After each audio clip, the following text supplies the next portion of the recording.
Overlord Second Half Chapter 13, The Ball Part 1. Heinz returned to the great underground tomb of Nazarick, walked into his room, and dropped into his chair. This rough and crude attitude provided enough insight into his mental state. A ball? His whisper contained a variety of ambiguous emotion. The most vocal and despair-inducing of which was "I can't dance, you idiot," or something along those lines. As a simple member of society, Heinz had never learned how to dance. And he could simply take his time to learn later. However, if it was known that Archduke Heinz Ulgoen could not dance, it would have an impact on his impression. From the blurry image of nobles that Heinz had formed in his head, they were high class and placed great importance of seemingly trivial things. Depending on the situation, he might lose his honor. One of these seemingly trivial things was dance. Especially since there would be members of other countries attending this ball, the impact of any failure would be magnified many times over. Even though there was no precedent of an archduke being stripped of his title, something of the same magnitude might occur. If the Heinz who had been so extravagant during the parade were suddenly unable to appear in noble society, what would happen? Obviously, all evaluations of him would fall to rock bottom. Maybe a no-bond dance. No, what am I thinking? I still have time. Then all I have to do is learn how to dance. Even the basics at least. Heinz steeled himself, and whispered under his breath. However, this did not ease his worries. There were two types of people in society. One was a person who still studied after entering society. The other was the one who stopped. Heinz was the latter, and he had only studied while he was still a student.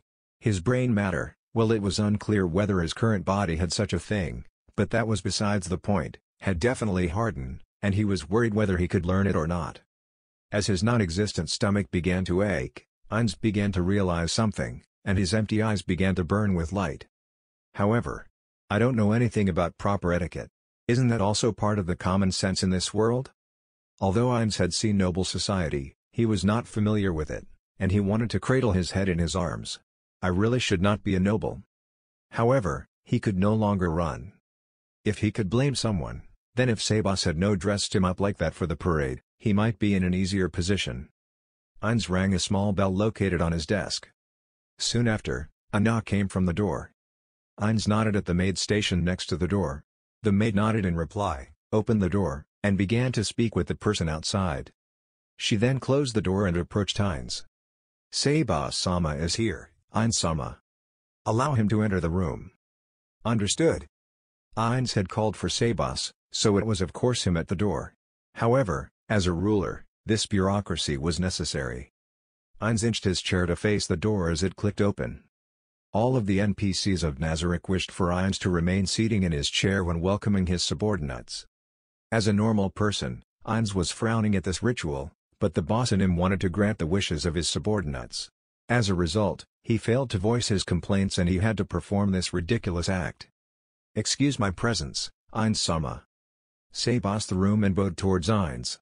Returning the gesture with a nod, Heinz called him over. Once Sebas came closer, Heinz began to speak. "Thank you for coming. I will come as soon as you call for me." Heinz was at a loss for words. If he said that he could not dance, their loyalty towards him might change.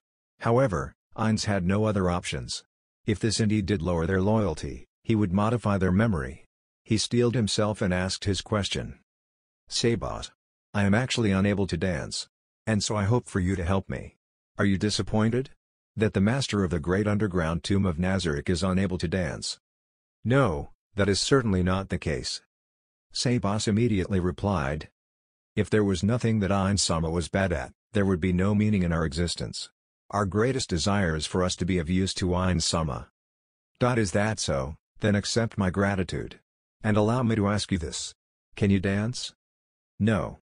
My apologies, but that is not something that is part of my responsibilities." "Well, that is correct." It was the expected answer. Or rather, Heinz could not recall a single NPC within the great underground tomb of Nazarick whom could dance. As Heinz raised a strange cry within his heart, he recalled an extremely embarrassing moment. "Why did I not write that Pandora's actor can dance?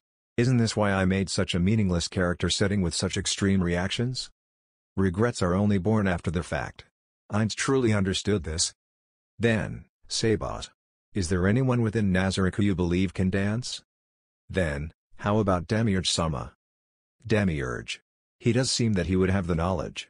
However, just how much must I rely on Demiurge? He had ordered Demiurge to complete several tasks outside of Nazarick, but he had incessantly called him back. Looking back on it, Demiurge was often called back for trivial reasons. This was as there was no other person whose wisdom rivaled Demiurge and could lead Nazarick. He could leave it to Cocytus during a siege, but the lack of personnel who were intelligent and could be put in charge of Nazarick's general operations was posing a problem. The fact that Ainz was the only one troubled by this was also another problem in itself. Shaltir, Aura and Cocytus tended to solve their problems by force, and if there was an enemy present, they would take care of them themselves. They did not have the mindset of managers or directors. Please think a bit more, Ainz was crying in his head. But the Guardian's personalities and thoughts were the result of his friends typing them in, and the ones he should scold would be them. And Ainz himself was a normal person, and in fact he had no idea whether or not the Guardian's thought process was correct or not. That was why he had thrown everything onto Demiurge. I thought that Fluter would change Nazarick greatly when he pledged his loyalty, but he is obsessed with magic.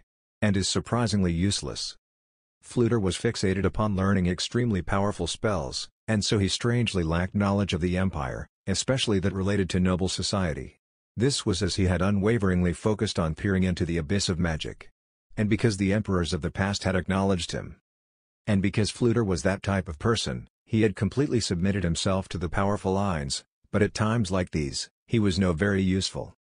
It cannot be helped. Let us ask Demiurge. Will that be fine? Or shall I check with everyone within Nazarick to see if anyone can dance? Ah yes. Please do that. There might be someone outside of my knowledge who can dance. Yes. After the message spell reached its time limit, Ainz slowly hung his head in his arms, but suddenly stopped. Because the maid from earlier was currently in his office with him. It was true that Sabas had told him that he could treat the maids like they were air, and that he did not have to mind them, but Ainz still believed that he should play the part of the ruler. That was why he could not hang his head in his arms. However, Ainz still wanted to do it, and so he stood up and spoke to the maid. I shall take my leave, but I will be in the bedroom. Should anyone come, have them wait here and call for me. Understood, Ainz-sama.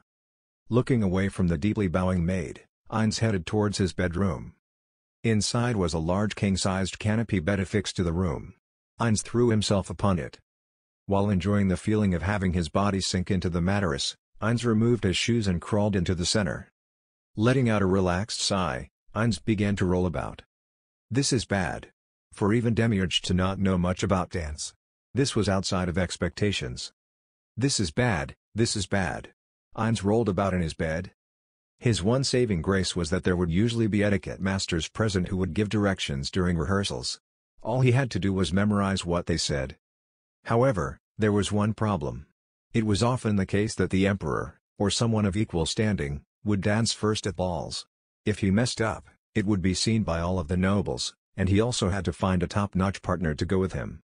If his unease were stronger, it would be forcefully repressed, but his current state of mind had not reached the threshold yet. Ainz continued to let out more grunts as he once again rolled about. It was like he was no longer an old uncle, but had instead regressed to a child. The previously pristine sheets were now covered in wrinkles, but Ainz had no excess mental capacity to mind. Now I can only hope for Sabas to find someone whom I don't know. Does such a person exist? He had mentally looked through all of the NPCs in his head, and found nothing. And as Ainz rolled about in his bed, his sharp senses picked up the sound of panicked and rushed footsteps. All of the guild members' rooms, including Ainz's, were soundproof. Despite this, and that Ainz did not spec into hearing, this person's loud and hasty footfalls could be heard. This is the maid? Ainz's guess was correct, and the bedroom was soon knocked on. The pattern of the rhythm was uniform and without panic, but that was probably because it was Ainz's bedroom and so at least the minimum amount of etiquette was necessary. Ainz slid off the bed, put on his shoes and checked his clothes. They were wrinkled, but they could be straightened out immediately. Ainz nodded and opened the door. What is it? I told you not to disturb me. Yes. Ainz-sama, apologies for disturbing your rest. But there is someone who is here due to the request for a dance teacher. What? A bright flame burned within Ainz's eyes. Is that so? Guide them in immediately. Even though he had told her to guide them in, they were definitely in the office. Ainz slipped past the maid and entered the corridor. The maid rushed to keep pace with him, but Ainz's heart was filled with expectation and his footsteps were light and quick. He forced open the door to his office. He looked around expectantly. Inside were Yuri Alpha, Shizu Delta, Narbel Gamma, and Sabot. It was entirely possible that the women might have dancing written into their settings. Ainz nodded in agreement, and gestured towards the bowing three. As he was about to voice his surprise at there being three of them. "Oh Ainz-sama. It has been too long. It brings me great joy to see you again." Suddenly, the voice of a fifth person could be heard. It was male, but it was not Sabot. In a panic, Ainz looked towards its source, and due to it being hidden by the desk earlier, he had failed to see it, but now it had shown itself. Standing there was a 30-centimeter tall cockroach. His crimson mantle embroidered with golden trimming draped from his shoulders, and a gold crown adorned his head. The head of his royal scepter held a stone of pure alabaster. And even though he was standing up straight, his head had turned to face Ainz. There was no way that Ainz did not know of him. Kyuuku. "Ha! Ainz-sama. It is I, your loyal servant, Kyuuku." He gave the most elegant bow. His grace and poise rivaled that of Demiurge. While secretly wondering how did he bend his waist? In shock, Ainz kept a calm face and replied. "Thank you for coming.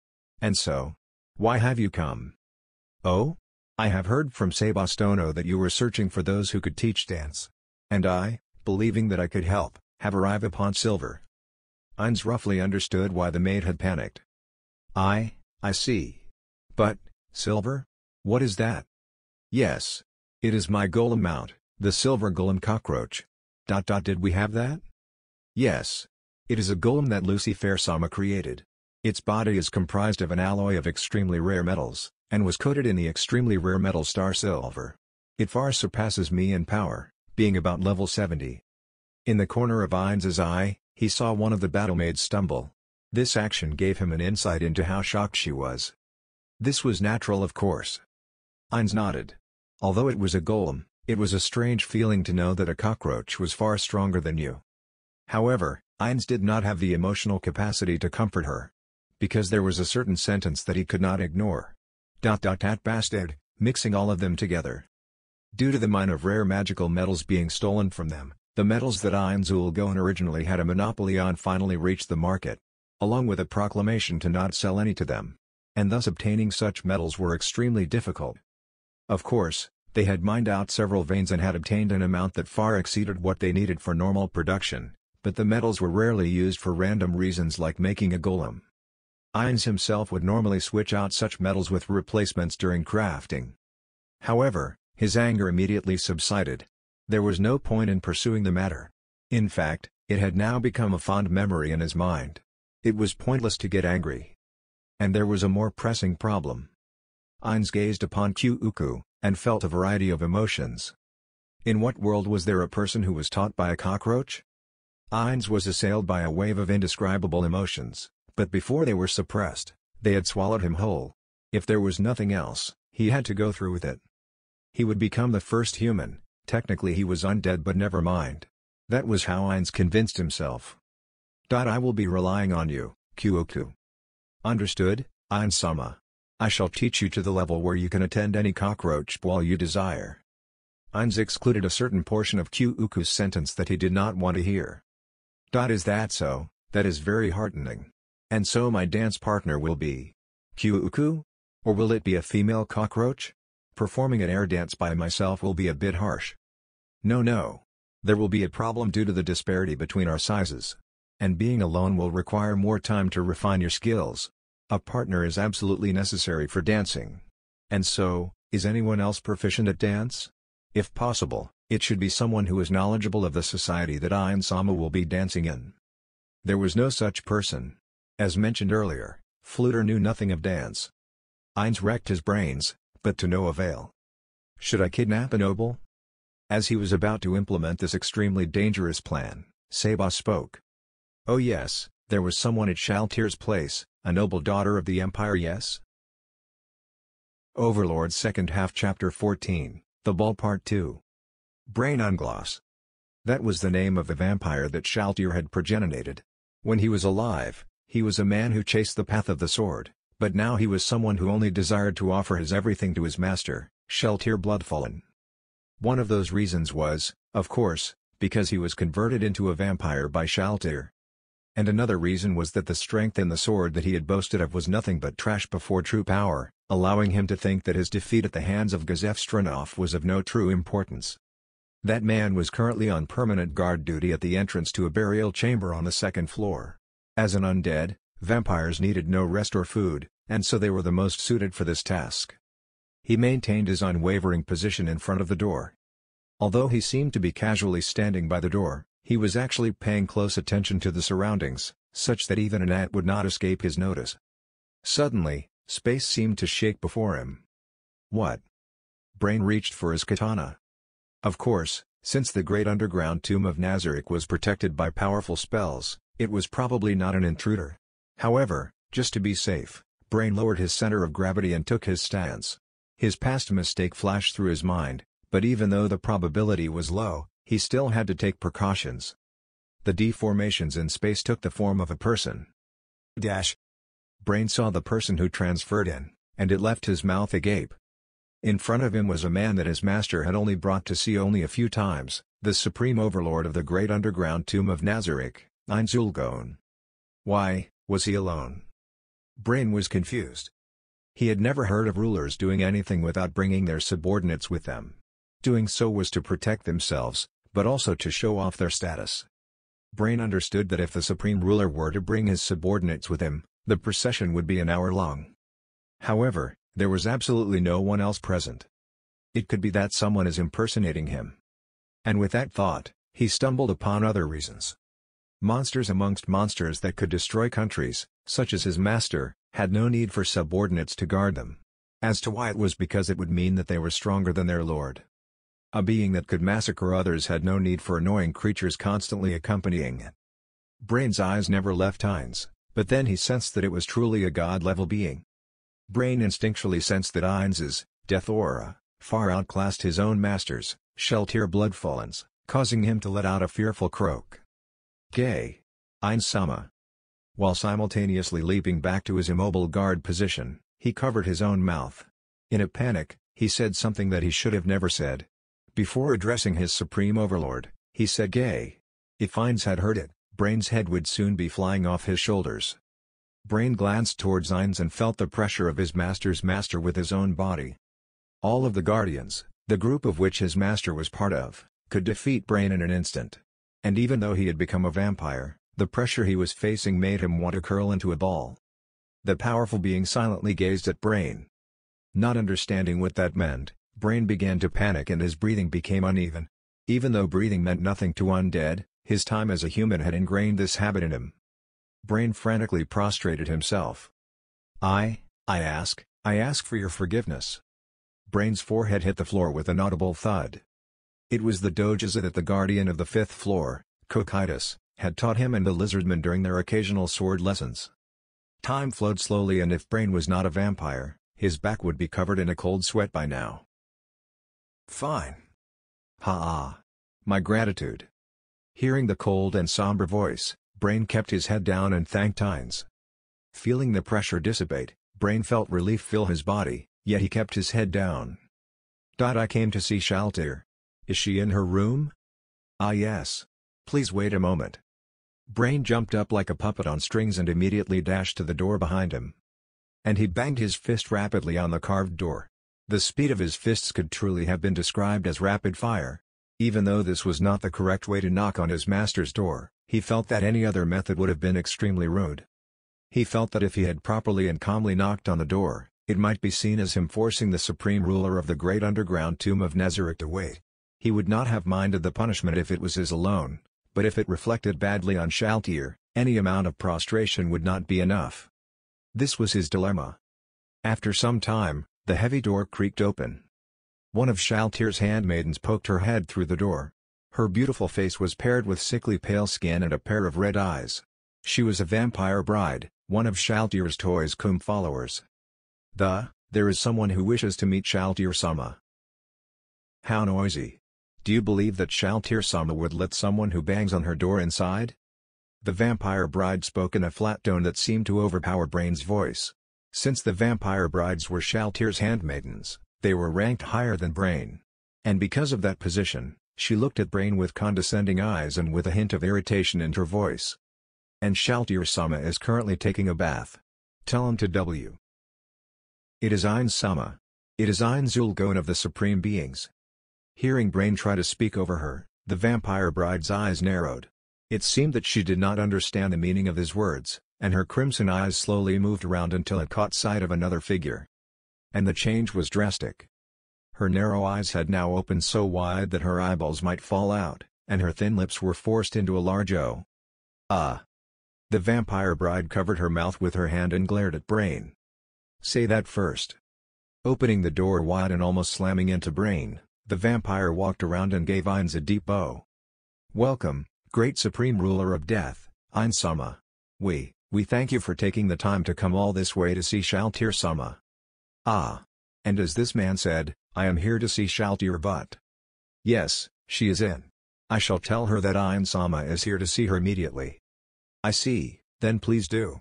Since she is taking a bath, shall I wait here for a while?" No. It would be terribly rude for Ein-sama to wait somewhere like here. Please, come in." "Is that so? Then please allow me to do so." The vampire bride gave Brain a death glare and spoke in a soft but infuriated voice. "There are not enough hands, so you come in too. And entertain Ein-sama. This is a great responsibility that comes with being under Shaltyr-sama, so don't make a mistake." Brain honestly wanted to refuse. If he was asked if he wanted to interact with a being far more powerful than him, he instead wanted to run away. However, he fully understood that now was not the time for that. As long as Ainz did not think badly of Shaltyr-sama. Steeling himself, Brain nodded. Ainz was led in by the vampire bride into Shaltyr's residence. Her residence was comprised of several burial chambers, but yet the smell of decay and rot failed to permeate in. In fact, there was a viscous sweet smell in the air, probably from some scented herbs. The room was dimly lit, and thin silks hung within, glittering under the pink light in an obscene fashion. Looking at this room, one might imagine that this was a harem room, but it currently had no such impression. "Where is Shaltyr-sama?" "She has left her bath, and is currently rapidly drying her hair." "This is bad. We must not let Ainz-sama wait a second longer." "There is no way Shaltyr-sama doesn't understand this. Or rather get moving. It'll be shameful if he has to come here." "What should I serve Ainz-sama? Fresh blood?" "Hey wait. Clean up those torture devices. Hurry." They were extremely busy, and the hustle and bustle could be heard even through the door. Sitting on the only chair in the room, he looked at the vampire standing ramrod straight next to him. The man's face was filled with tension and apprehension. Sensing his nervousness, even sitting down, Ainz felt uncomfortable. If he was someone who could read the mood, he could probably say something that could calm him down, but since Ainz did not have that skill, time slowly passed between them. Ainz recalled that this vampire had provided plenty of information when he was captured. His name was, actually, Ainz had no clue. Brain? Plain? His name was something like that. Since he did not try to memorize it, the passage of time had wiped it from his memory. Shaking his head in remorse, the vampire next to him quivered. Having this tense air continue was hard on his non-existent stomach. Feeling that this was a good time to hold a conversation, Ainz spoke. "What is it? Is something wrong?" Even as he looked about at the surroundings, he did not sense anything particularly strange. If he cleared his ears, he could still only hear the movements of the vampire brides in the next room over. "No, it is nothing, Ein-sama." Ain.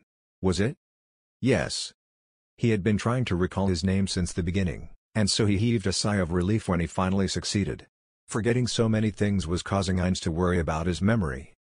Could undead suffer from memory loss? Chasing away such distasteful thoughts, he began to ask Brain some questions. "There is just a little something I would like to ask, but... Do you know of the Empire noble girl, Arch? For the sin of invading Nazarick, she was captured and given to Shaltyr.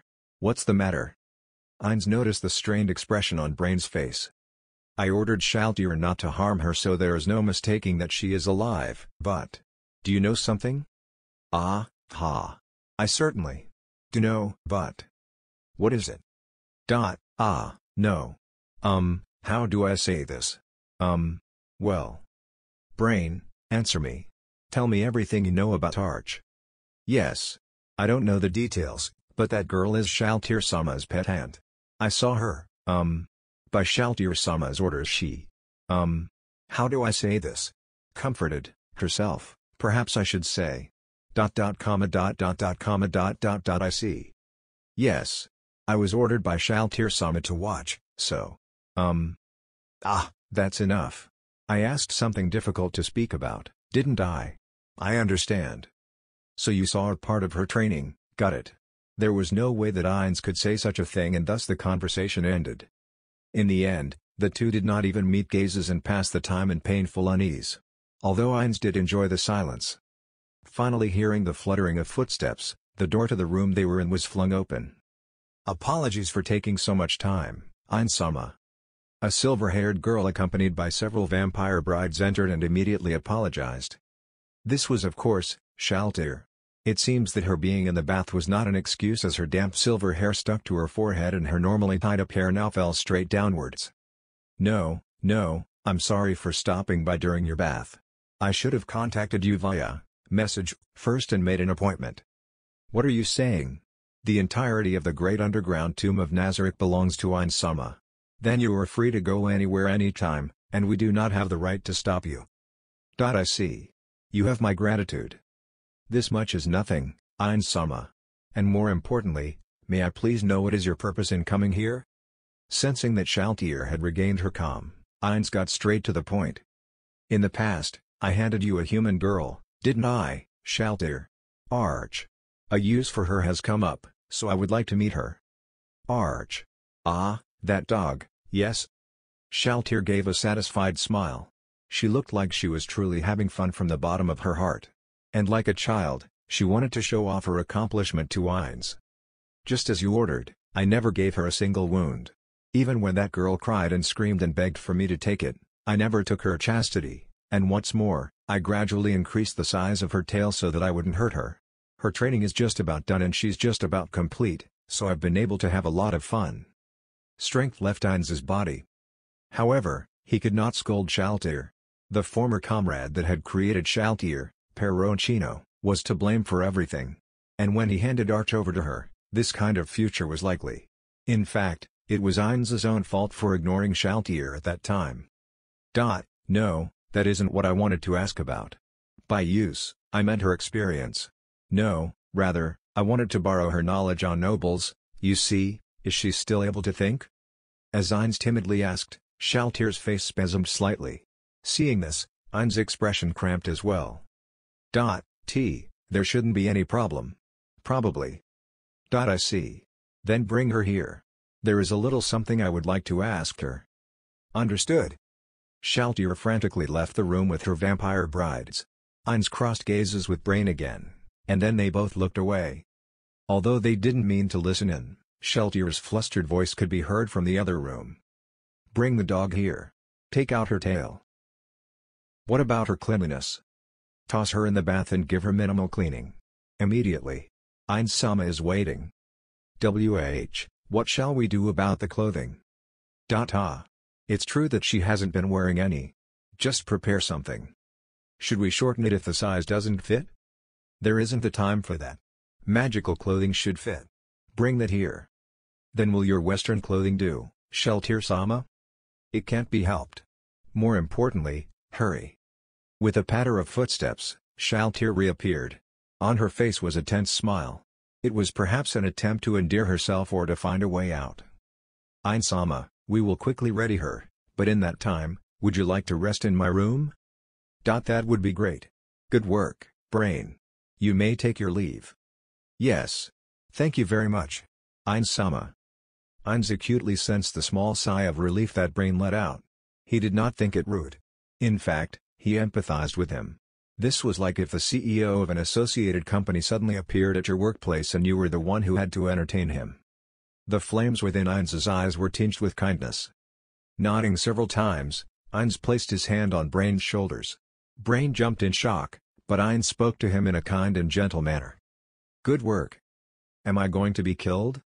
Brain made such a face as he left, while Ainz followed Shaltir's lead and walked away. Shaltir's room was perhaps ironically or perhaps suitably, looked like a girl's room. Inside was a cute desk and chair, along with a semi-double bed with a canopy. The wallpaper was a cream color, and unlike what Heinz feared, there were no toys haphazardly scattered around. It was completely different from the other rooms that he had seen. Heinz sat on the chair to face Shaltier, who sat on her bed. A cup of coffee was placed on the desk, but Heinz did not reach out to take it. Or rather, he did not have a body that could drink it. "So Shaltier, you can drink this stuff?" "Yes. I can drink. However, I do not believe that it is as delicious as compared to regular humans drinking it, and even if I consume it I will not grow, and so there is no point." "I see. So even amongst undead, vampires are special." While he believed that it was natural for them to drink blood, he felt slightly envious of their ability to eat food. All sorts of cuisines lined the markets in the Empire. Just what flavor did they have? While thinking that, he pushed away the fragrant cup with his fingers. "And so now, if possible, could you please tell me why you need Arch?" Heinz nodded and informed Shaltier of the situation. Shaltier paid close attention and nodded when he finished. "I see. A ball. However, what will you do for your partner?" I was considering leaving it to Arch, but..." The problem with the ball was when Heinz had to dance with his partner first. Then he could just refuse any other invitations. Only Jyrcianov could force Heinz to do anything, so to refuse was fine. "I believe that is difficult. Having that thing represent Nazarick will be a huge problem." "Is that so? But there is no other person I can dance with." It need not be said that a partner was necessary for a ball. However, there was no one suitable within Nazarick. It would definitely be impossible to go with any of Kyuuku's retainers. They would think him crazy. Thus he would either have someone learn together with him, or have Arch attend with him if she could dance. Heinz believed that he should command Arch with a spell before bringing her. The reason why Heinz chose Arch was as she was experienced with social events and thus could follow up with him on any mistakes. But if this was her first time, then supporting him would be difficult. "I nominate myself to be Heinz-sama's partner." "What? Shaltier, you can dance?" It was certainly true that appearance-wise, Shaltier did look like a princess. It was possible that Peroncino had programmed this within her settings. However, that hope of his was immediately extinguished. "No, I cannot." "I see. However, as an undead, I can make the most use of my time. I do not need sleep, and feel no fatigue." "I see. So that is how you see it. Got it. Then Shaltier, please become my partner." "Understood, Heinz-sama." Heinz desperately tried to wipe the scene of Shaltier calming making a guts pose from his mind. But at that moment, a knock came from the door. "Come in." In response to Shaltier's command, a girl entered the room. She was wearing a gothic dress, but Heinz remembered her face. Archie Braulfurt. Her previous stiff expression was a little looser, her cheeks were dyed red, and her eyes were moist, but she looked almost the same as that time. Seeing her perfectly healthy, Heinz felt satisfied. He had promised that she would not be hurt, and he had kept that promise. The circular discoloration around her neck was on his mind, but it didn't seem to be an injury, so he tried his best to ignore it. When Arch entered the room, she made a beeline for Shaltier. She then kneeled at her feet. No, more accurately, she grovelled at her feet. Those movements had been thoroughly practiced and seemed completely natural to her. Shaltier casually lifted her legs and placed them on top of Arch. "Fu-wah." A sound that was both a voice and a breath escaped Arch's lips. Next, Shaltier stretched out a finger, thrust it into Arch's mouth, and pulled out her tongue before toying with it with her fingers. Arch moved her tongue in response and licked Shaltier as she covered those fingers in clear saliva. What was terrifying was the fact that the two of them had seemed to move on instinct. Shaltier had been looking at Heinz the whole time and Arch was responding to the movement of Shaltier's fingers extremely naturally. It was as natural as one spinning a pen in class. Peroncino. The scene you dreamed of is right here. Or rather, I'm creeped out. What about Peroncino-sama? Shaltier removed her fingers from Arch's mouth, and the silver bridge that ran between them snapped. Arch's tongue moved regretfully, before returning to her mouth. "No, nothing but. Archie Braulfurt. I have something to ask you." Yes, Great Master." "Great Master? Well, that's fine. Do you have any experience in attending a ball sponsored by the Emperor?" "I do not. However, although smaller, I have attended balls before." "I see. Then teach me the manners and other knowledge necessary." Arch stared at Ainz. And then she opened her mouth. "Great master. I understand. In exchange, I have a wish." Suddenly, Shaltir's fingers smoothly reached to Arch's jaw and raised it to peer on her face. Arch's cheeks blushed red, and her tongue stuck out a little, but Shaltir's actions were not what Arch hoped for. "A dog like you has a wish to ask of Ainz-sama? How displeasing." "It's fine, Shaltir. Work should be paid with something of equivalence. Even if they are only a dog." Goodness, what kindness. As expected of Ainz-sama. Moved, Shaltir's eyes became moist. Ainz removed his gaze from her and looked at Arch. "You may speak your wish. As it will only be something of equivalent value, some things will be impossible." "Understood. Then, my wish is to have Shaltir-sama take my chastity." Ainz stuck his fingers into his ears to check if there was anything stuck in there. Following that, he let out a huge sigh. "Are you truly fine with that?" Arch nodded up and down. Understanding this, Ainz wanted to droop his shoulders. "Do as you wish." Seeing off a guest, Ray collapsed onto the sofa. His body and mind were extremely tired. He rubbed his eyes and let out a yawn. He then spoke to the butler standing next to him. "Please, even just for a little bit, let the next person wait." Ray had spoken with 6 nobles this day alone, taking more than 9 hours. The length of time did sap his strength, but it was more of the pointless conversation that chipped at Ray's energy. If they had gotten straight to the main point, it would probably have only taken 1/10 of the time. As a general, Ray preferred short and sweet messages and so was unable to appreciate noble society's conversations filled with unnecessary pleasantries. Of course, he could not cut them short even if he wanted to.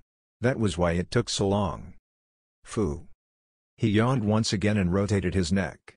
His stiff joints cracked softly from the motion. All of the nobles he had met wanted to get closer to Archduke Ainz-Ulgon. The current Baharuth Empire was an absolute monarchy with the emperor reigning at the top. Thus, gaining the trust of the emperor was the same as gaining power. Those nobles with ability were fine. However, for those nobles without skill and only had their name had no other choice but to wag their tails for the emperor. However, because they wagged their tails for him, there was a chance that at least one of them would be removed. That was why many families in the capital tried to ease their situation using secretive methods. And the giant gem that glittered before them was the Archduke. He was a mysterious noble that gained a noble position during the period where many noble houses were being erased. There was a rumor of him being a master of magic, capable of trampling on the kingdom by himself. And he was someone who had the utmost trust of the emperor and was granted a high position. He was the most suitable person to ally with. And it was not only those nobles who were on the edge of erasure who were thinking this. Even the great nobles who were once the pillars of the empire agreed. In fact, all of the nobles that Ray met today were all from great noble families. He had received requests from lower-ranked nobles to meet with him, but as he had no time, he refused. This was as he had received an overwhelming number from those great nobles. What those great nobles wished of the Archduke was his power. After the current emperor gained his position, he performed a revolution with his own forces in the background. Those great nobles with private armies were ordered to send them against the kingdom and had all those upkeep fees squeezed out of them. As a result, their might was gone, and all that was left was a handful of pitiful families. There were many families who tried to rebel or even those who disobeyed the emperor. They no longer existed. They were all killed down to the last child. And it was this cruelty that earned Jircn of the epithet of the Blood Emperor. That was why the great nobles wished for a power that rivaled the imperial army. Such as the man who could defeat 10,000 troops on his own. If any noble faction gained his support, they would immediately return to their former glory, and at worst, any of their requests would pass even the emperor. And with this wish of returning to the past, the nobles began to approach Ray. Personally for me, it is very troublesome, but I am a follower of the Archduke, and it would be great if they understood that I do not have the right to inform the master of any of their desires. The great nobles did indeed guess correctly that Ray was Ainz's subordinate. However, rather than Ainz seeing Ray's worth, it was more that he allowed Ray to sit at his feet. It was certainly not the case that he had joined the Archduke faction, which was what the nobles believed. And since he had no idea what his master wished for, he could not affiliate him with any noble faction, nor could he reject them. And he did not have the authority to allow any noble to meet with him. And he certainly could not refuse to meet with the great nobles. Originally he wanted to ask for the Archduke's opinions before he met the nobles, but he currently was not in his residence and was otherwise uncontactable. He did ask for his message to be passed on, but the reply had not yet arrived. Ray let out another yawn. If he just randomly did something the Archduke did not like, he would be immediately discarded. Then the Emperor could easily get rid of him. The only reason why he was still alive was because of the Archduke's support. Now even if this is to protect me, call the next one in. If I recall, this is the last one, right? Yes. There are others who want to meet you tomorrow, but this will be the last one for today. I see. Learning that this would continue, he did let out an exasperated sigh, but he regained some vigor after hearing that the next one would be the last. Now, what is the name of the last noble? It is Earl Granberg. Hearing the name of a familiar noble, Ray's face was flushed with relief. The Earl. I see, if it is him we can finish this quickly. The noble brought in by the butler had quite the sturdy body as if he were a warrior. However, he was still graceful and was a noble amongst nobles. That man gave a proper bow and sat on the sofa opposite Ray. After giving their respective greetings, Earl Granberg firstly congratulated the general on his victory over the kingdom. And then Ray spoke of how he was grateful for the thanks. This was a pattern that Ray had already experienced 6 times. However, the noble finally broke it.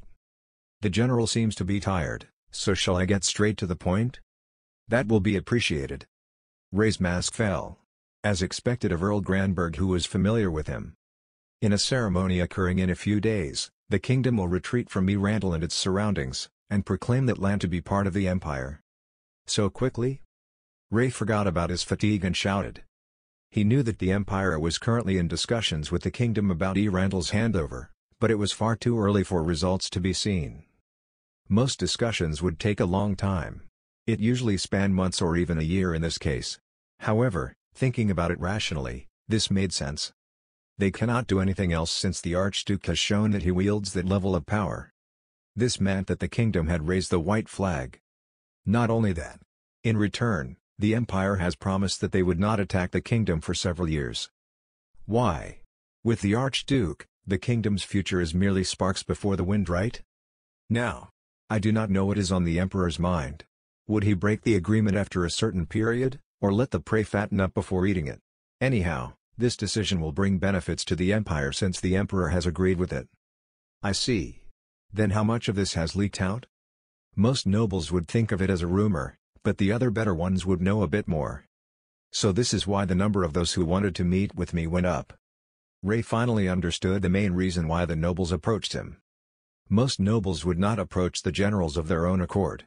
This was as the absolute ruler, the emperor was their backer, and offending him meant death.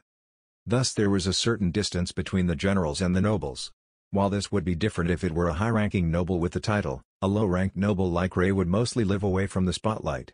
The reason why Ray did not learn of this earlier was that he did not have a pipeline with them. Probably. Randall is at the intersection of 3 countries. The nobles can easily imagine the wealth and power they will gain if they gain the cooperation of the noble who can guard that land. Anyone would want a connection with him. It seems that this ball will become a stew of countless desire and ambition. Ray and Earl Granberg let out a small chuckle. They could already see the scene in their heads.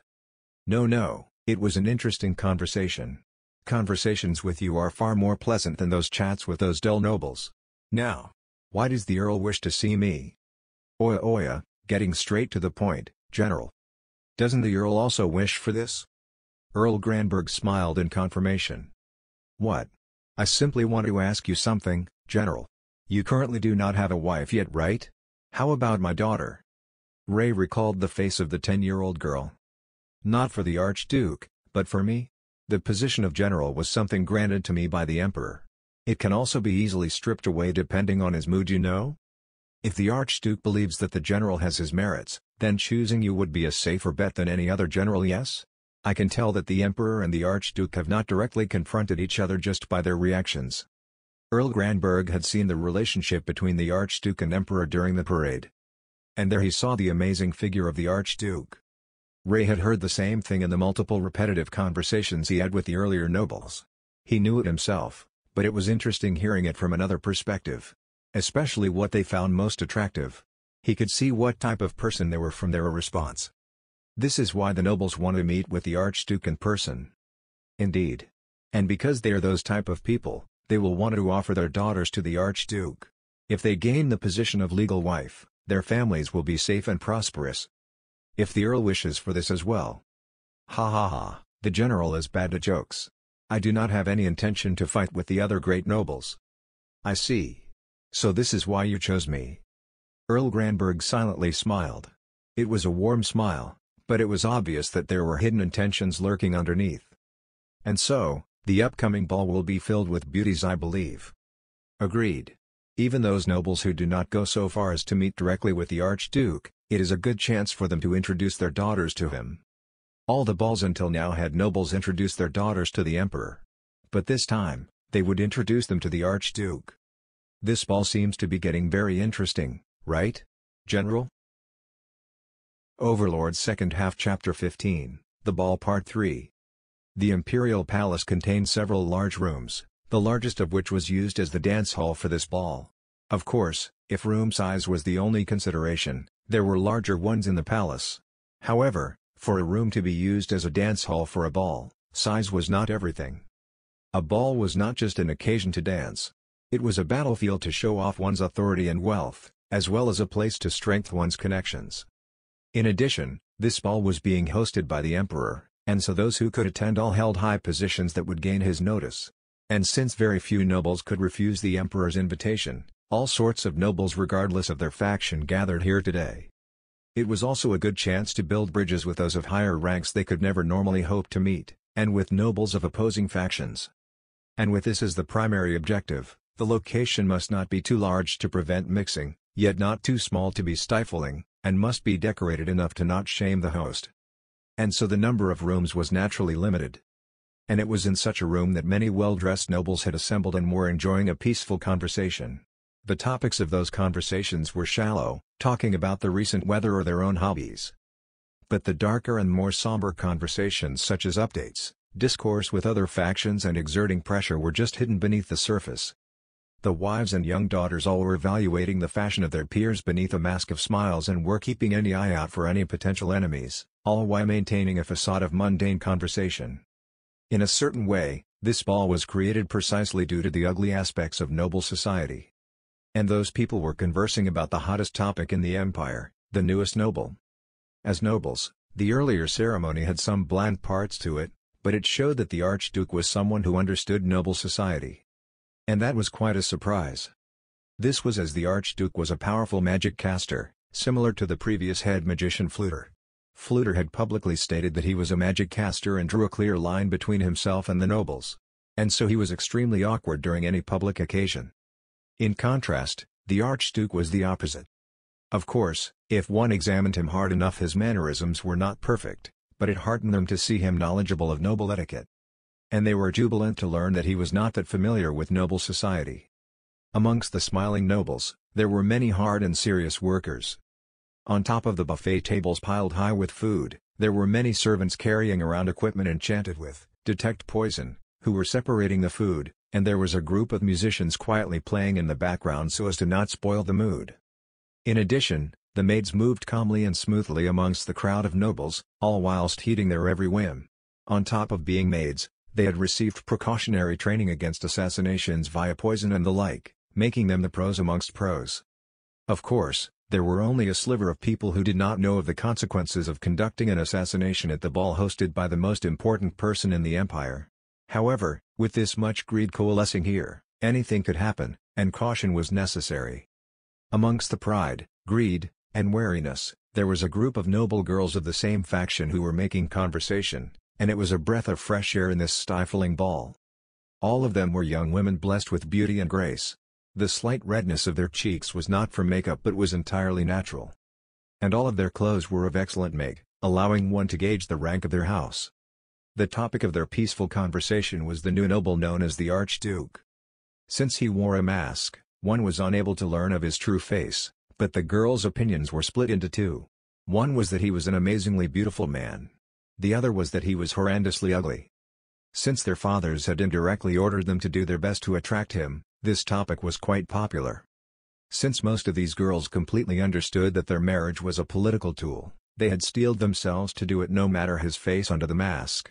However, The feminine part of them still remaining hoped that he was handsome. And as the conversation slowly died, one of the noble women calmly spoke. "And so everyone. I have something to talk about." She was the highest-ranking noble daughter present. Even though they were all friends, the gap between their families still naturally formed a hierarchy amongst them. The reason why a strict ranking had not formed between them, unlike other groups, was due to her kind and benevolent personality. Most of the other girls actually idolized her. Consequently, all of them adopted a listening posture. That no matter who sees the Archduke first, we can proceed calmly without fighting. All of the noble ladies understood what was being said and took sidelong glances at their compatriots. If one of them was the first to be noticed by the Archduke, their family's rank would instantly shoot upwards. It would not be strange for them to be able to fight for the leadership rights to their faction. As a result, internal conflicts had occurred and there had been an emphasis on the daughters of lesser houses to wear slightly worse clothes. In fact, if one paid attention, there were signs that this had occurred amongst them, especially for the extremely beautiful ones. "It will be fine. No such fools are present after all." Another young lady elegantly responded to her words, causing several others to nod their heads in agreement. Of course, there was no proof of this. Even if she gave her word, her family could easily overturn it any time they wanted. However, this lady still wanted to somehow give back to the woman who had treated her kindly. "Yes. If that happens, I will inform my husband." "Well." At those words, everyone's faces fell. "Yes. I will simply cry about it to my husband." Indeed. This husband they were referring to was naturally Archduke Heinz Ulgon. The moment his potential wife pleaded with him to do something, the target house would probably disappear. This was natural. He was a great noble of the empire, and although mostly rumors, he had an overwhelming military force that no one could go against. "If I am selected, I shall recommend everyone else's mistresses. That will be difficult. Preventing the other factions from joining will be a problem. And to strengthen the Archduke's house. This might be smarter." As the ladies looked amongst each other, they exchanged their thoughts. In order to work together to improve their houses and not argue no matter who caught the Archduke's eye first. One of the people listening in on their conversation was a young man who had feelings for one of those ladies. His friends had tried to wrap their arms around his shoulder to comfort him, but he swatted them away in irritation. In the end, there was an enormous barrier in the form of prestige and connections. It was not a world where love and hatred mattered after all. "Ha, it's nice to be of a house where you can speak with such pleasantries." A young girl with a wide exposed forehead spoke. Standing next to her were two of her compatriots. The three were dressed in relatively dull clothes. They were of good make, but they seemed to be old and of a color that did not match their wearers. "This is bad, Reichhahn." Stop calling me Reichhahn. It's the group of Duke Van Elland. It's really bad." Yes. The girl swept aside her golden silk-like hair. "Ha. It's because father has given me this impossible task. The chance that the Archduke will take an interest in me is very low. Is he asking his daughter to put on a show for him? But I think that Reichhahn has a chance." "No way in hell. That's not true. Reichhahn is really beautiful. You'll definitely be selected." Those words were not just pleasantries. The young lady called Reichhahn was extremely beautiful. Her golden hair flowed behind her, exposing her forehead. Her reddish-black eyes showed her strong force of will. Her excitement was clearly lacking due to the difficulty of the task, but apart from that, there was nowhere else to dock points. "I said to stop calling me Reichhahn." "Wait, I already said this earlier." She gave a sidelong glare at her friend who quivered in shock. "But to us Reichhahn will be Reichhahn." The two spoke in unison. The girl called Reichhahn smiled, causing the other two to become surprised. "I have seen through your pattern. Foo. Fenros Sama. It is about time for the final event. I believe you should quickly move to a better position." The one who coldly spoke was a girl with a bob cut. She was the tallest amongst their group, and when standing next to the shorter two, she seemed even taller. Ha. Since my parents have spent so much money to get me here, it would be bad if I didn't pull my weight. How annoying. They should only see dreams in their sleep. The complaining girl soon turned her attention to the bob-cut girl. "Liz. You are another kind. If you want to tell everyone to ignore us fallen nobles, tell your parents first." Fenros Sama. The bob-cut girl called Liz closed her mouth and frowned. Yes. Stop making those dark faces. Anyway, let us watch from here. Is that fine? I do not believe that it is a good idea. There will be many people here who will be unhappy if crumbling nobles got good spaces. Let us refrain, although I am sorry for our parents. Is that all right? Ha! I really wish our spring will come once again. But the Archduke. What's wrong, Raihan? We really know nothing about him. He seems to be a great magic caster who can wipe out 100,000 people from the royal army. Did Fenros Sama feel nothing despite being a magic caster? I have heard that you saw the parade. It's not such a convenient ability. My ability to sense things is entirely based on luck, and in fact, I felt absolutely nothing. Or rather, I was more surprised by the number of jewels he had adorned himself in. The girl waved her hand in denial. And then she spoke in a serious manner. I wonder if it was that girl, how much of the Archduke's power could she have comprehended? Ah, Raihan's school friend? Yes. An old friend. The girl somehow became an adventurer. I wonder what sort of sky is she seeing now? The girl looked towards a corner of the room. Over there was a set of stairs covered in a crimson-red carpet leading to a terrace of sorts. The stairs continued beyond it but were covered by a curtain. A stocky man spoke in an elegant voice that ran against his appearance. Despite not shouting, his voice reverberated around the room. He called out the names of nobles. Following which, the curtains opened. Standing there was a couple who, while bathed in various gazes, smiled and descended downwards. When they reached the bottom, another set of names were called and the curtain was opened. Repeating several times, a multitude of nobles entered the party in a refined manner. Ah, isn't it the student council president? She came too. Seeing a noble lady come down the stairs, the girl called Raihan raised her voice. She was simply surprised that the top of the school had appeared here. She's a lady from a duke's house. Amazing, she's so beautiful. The duke houses are very high up, so the nobles should stop coming soon. The rotund man, the officiator, called out the name of the next noble. The order of their entrance depended on their social status. The further back they were, the higher their rank. This was common across all countries, but the empire had an additional rule. That was the emperor's evaluation of them. Basically, if the emperor liked a family, they would be placed behind those of their same rank, and occasionally they even went above their ranks. Having a clear hierarchy even amongst nobles of the same rank, and being able to show off their positions satisfied their pride as nobles. In fact, the eyes of the nobles and their partners who were called all had eyes filled with superiority. However, when they went down the stairs, the next set of nobles were called and those eyes were then filled with envy. Hearing the names and rank of the last noble, the girls felt that the introductions were almost over and looked towards an elevated position in the hall. There were several chairs placed around a table, and each of its four corners was protected by a knight. The only place that would be protected by the strongest people in the empire, the four knights, was where the emperor would be. However, there was no one sitting there. Normally, the host would arrive first to welcome the invitees. However, for the man with absolute power, the emperor, it was different. He would arrive last. Seeing the officiator ready himself, the girl spoke to her two companions. It's about time for the Archduke to arrive. The girl's thoughts were shared with all the nobles in the room, and everyone's gazes fell on the stairs. However, their expectations were betrayed. The name that the officiator called out next was not that of the Archduke. Everyone. The Riesti's kingdom's ambassador, Marquis Iblu, and his family have arrived. A wave of confusion overtook the nobles. Eh? It seems that I was wrong.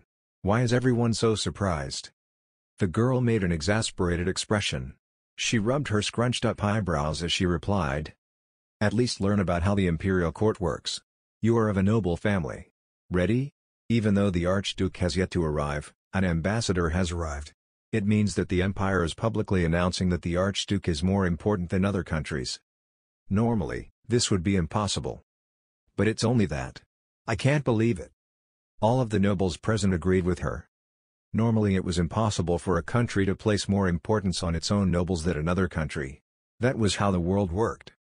However, this was not the case here. Basically, this showed how much the Emperor Jyrcn valued Archduke Heinz Ulgon, who now holds a position that all the nobles here would drool over. Most of the nobles, especially the females who understood what this meant, had flames burn in their eyes. Some fathers almost exploded into their daughters' ears. It was also proof that the empire still ranked the ambassadors.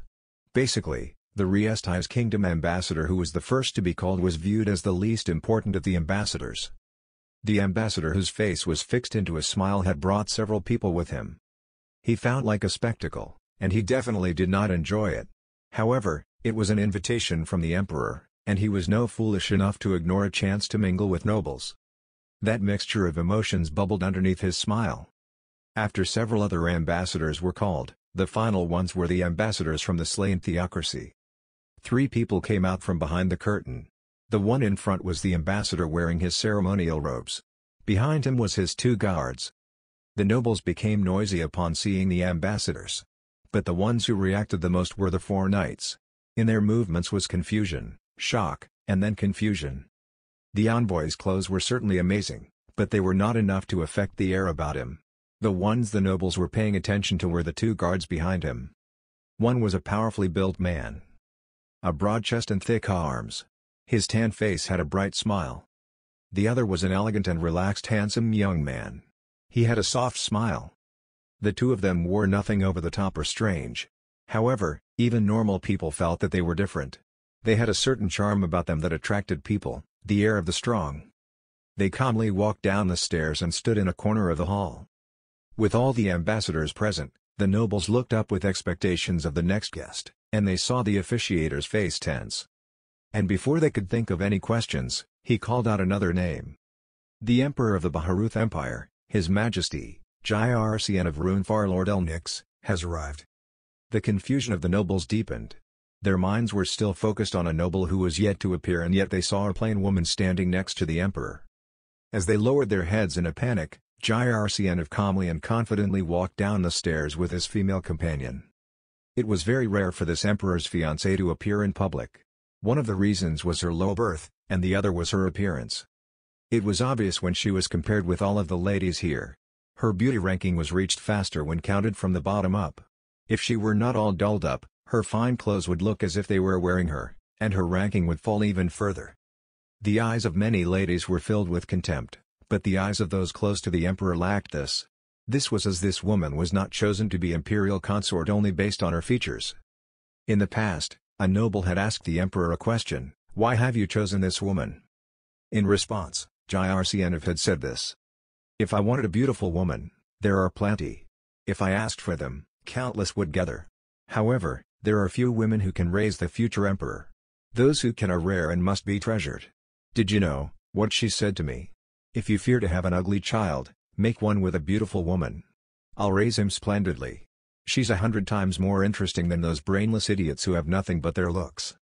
In fact, although this was not made public, she was the only woman that Jircn let discuss politics with him. The 2 slowly ascended the platform, and Jircn sent a signal to the man standing on the terrace. This was proof that another person was entering. Basically, it meant that Jircn, the man standing at the top of the empire, would welcome the sole archduke in the country. Only a few idiotic nobles could not comprehend what was occurring. The officiator spoke. "Everyone, Archduke Einzulgon has arrived." Overlord Second Half Chapter 16, The Ball Part 4. All the nobles who had waited expectantly for the Archduke's arrival all doubted their eyes. This was as the figures that appeared was not the mysterious noble, but 6 women. What were they? The clothes they were wearing made the answer obvious. They were maids. The clothes they were wearing were extremely similar to those of maids. Nobles would never wear such things to social events. These women looked completely out of place here. However, no one present was able to speak out against them. The rational part of their brain was screaming at them that this was impossible. It was impossible for normal maids of common birth to show their faces at the top of these stairs. It was not permitted for them to ever look down upon their noble masters. However, they found themselves unable to speak before their overwhelming beauty. They were a group of women far more beautiful than any blue-blooded lady. And these beautiful princesses did not seem to be related but were in fact owners of various types of beauty. If they were so beautiful, would it not be fine for them to be treated as nobles? Some nobles even thought this way. Men had seen beautiful women and betted them. Even for such men, they had never seen beauties of such level appear together. Even women who had confidence in their looks could not bring themselves to feel jealous about their loss. It was similar to how they would feel nothing if they lost to a sculpture that a master artisan had crafted out of crystal. The very difference between their standards meant they had lost from the beginning. All the nobles assembled lost their ability to speak as they silently burned the images of these 6 women in their heads. If there were commoners present, they would probably not have such a reaction. However, the ones present here were nobles who were used to beautiful things and had developed discerning eyes for them. Thus, their shock was much more intense than mere commoners. The orchestra had forgotten to even play, causing the hall to fall into silence as the maids slowly descended down the stairs in pairs. However, there was quite a gap between them. 2 of the maids arrived at the bottom of the stairs, another group stopped at the center of the stairs and the remaining 2 remained fixed in their initial positions. The bewilderment caused by the maids' strange actions was dispelled by the crimson carpet each held in their hands. As the carpet flew from their hands, it slowly floated down onto the stairs. And then in unison, they strengthened their backs and lowered their heads in a graceful position. They were maids, waiting for their master's arrival. As the carpet covered their faces, the magic was interrupted, allowing a portion of the nobles to look away, although some still found themselves unable to tear themselves away from their beauty. Then, they noticed a couple at the top of the stairs. One of them was a slim man wearing a beautiful pure white tuxedo. It glistened under the lights as if it were made of platinum. The quality and material of the clothes made it something that even a great noble would have to spend a year's worth of income to wear even once. His face was covered by a mask, but it was clear that this was the Archduke. However, although he was supposed to be the main attraction of this ball, at this instant, he could only be thought of as a sideshow. Next to him stood a silver-haired woman. No, she was too young to be called a woman, she seemed to have just come of age. This was a queen, a young girl who had the air of a ruler about her. Even though there was quite a distance between them, the nobles could feel the arrogance on her face and the mocking laughter hidden within her eyes. However, such a look went well with this girl. Ooh! Several nobles raised beast-like cries. This was as the queen who was looking down upon everything had turned to look at the Archduke, and her face turned into one of a girl in love. It was a look that would make any man fume in envy. Even though they instinctively knew that this gaze would never turn to them and would only be granted to the Archduke, several men felt the flame of jealousy burn within them. As the 2 exuded this confidence of rulers that made everyone want to bow to them, especially the girl, they slowly stepped onto the crimson carpet. The scene of the girl who lent her hand to the Archduke made everyone present feel that a queen was descending. And as the 2 of them passed a group of maids, the maids raised their heads and quietly followed behind them. A queen, a man, and 6 gorgeous maids descended down the stairs. Normally in these social events, men often switched out their female partners and used them as status symbols. So it was obvious at a glance as to who was wearing the more expensive clothing. That was why men would never come to these events alone but always with a partner. Of course, there were exceptions. However, the men would never be seen as below their female partners. In these events, the women were viewed as the gems the men decorated themselves with. The more the women shone, the more they showed off their man's power. The beauty of a woman was nothing more than a man's proxy war. This was why all the nobles understood. The Archduke had countless such gems decorating him and had power far beyond that of any noble. Several nobles felt that they had lost as men, and dropped their gazes. As the Archduke's group approached, the nobles split to make a path. Gyrcianov slowly stood up and descended from the platform. And with a soft wide, he welcomed them with open arms. "Thank you for coming, my friend. Eins." His tone was light as if he was truly welcoming a friend. The Archduke replied, "Thank you for inviting me, Gyrcianov." The 2 hugged and patted each other on the back. This was not the conduct of nobles, but of 2 good friends. All the nobles understood what Gyrcianov was showing them. "Now, my most important friend has arrived, let the ball begin." At Gyrcianov's voice, the orchestra awoke from their stupor and began playing, allowing the quiet noise to slowly return. However, most of the nobles could not tear their gazes away from the 4 sitting people and the 6 maids standing behind them. One of his faithful companions began taking heavy breaths. It was as if a drowning man had finally gotten his head above water. The man with a powerful build, the 7th seed of the Black Scripture, huge shield, myriad barriers, Edgar Kukuf Beaumarchais patted his comrade on the back using his thick arms. "Oi oi, are you alright? I don't want to do mouth-to-mouth here, you know." In contrast to the widely smiling Edgar, the man only put on a wry smile. Sensing the severity within the smile, Edgar too made a serious face. And so how strong is the Archduke? There was only one reason why he had brought the lowest seed of the Black Scripture, the weakest, the 11th, to such a dangerous place. It was because they had expectations of his ability. Before that? Those 6 maids. Who? Those beauties? What, are you in love? I certainly haven't seen such a level in our country. As he was about to playfully smack his comrade's back, he saw his serious face and sensed that he was not joking. What about them? They are stronger than us. Edgar tried to speak but found himself swallowing down his words. After a few sets of this, he finally found his tongue. Oi oi. Are you serious? Those ladies? No, you won't lie. It's your power after all, and you don't like jokes. But they? And all 6 of them? Or just one? Seeing his glimmer of hope flickering out, Edgar looked towards the sky. The Black Scripture. It was the name of the strongest special operations unit in the slain theocracy, made of 11 people. Most of those who knew of their existence believed them to be assassins, but this was not the case. They were the strongest defenders of humanity. Of course, the ones they had to protect was humanity, the weakest race. 600 years ago, there were gods that saved humanity when it was on the verge of becoming extinct due to a war of existence between powerful races. Those 6 great gods had passed down the scripture their teachings, causing them to believe that they were the strongest of humanity, and even now they were still training to reach the peak. For example, Gazef Stronov. The reason why he was called the strongest was that the Black Scripture has never ever shown itself in public. If they did, the seat of the strongest would easily be stolen by them. This was the truth. Although they did not have a magic caster that could rival Fluter, they did have priests that could also use the 6th tier of magic. Excluding special exceptions, there were no humans that could defeat them.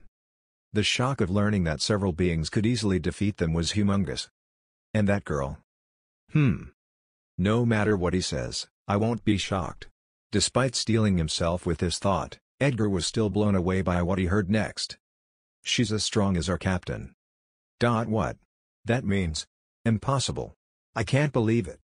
His reasoning was telling him that this was the truth, but his emotions vehemently refused this. Any of his colleagues would feel the same. The strongest person of the Black Scripture, the first seat. Basically, he was the only being that had awakened to his god's blood. He could fight equally with dragon kings. And his equal was this beautiful lady. Edgar suppressed his emotions. The important thing was to remain rational, and not to remain fixed into one mode of thinking. If he was restricted by his way of thinking, he would lose sight of his mission. Could she also be a god? I cannot say that it is impossible. But she might be a true dragon king. Are you saying that they broke the 500-year-old world pact? No, under these cases, the pact has yet to be broken. Edgar frowned. It was an alliance against the poison that stained the world. The strongest contract that protected the slain theocracy. It would not break even under the worst circumstances. Edgar. I want you to remember this, she and the captain. I do not know who is stronger. I simply feel that they are far stronger than me. Indeed.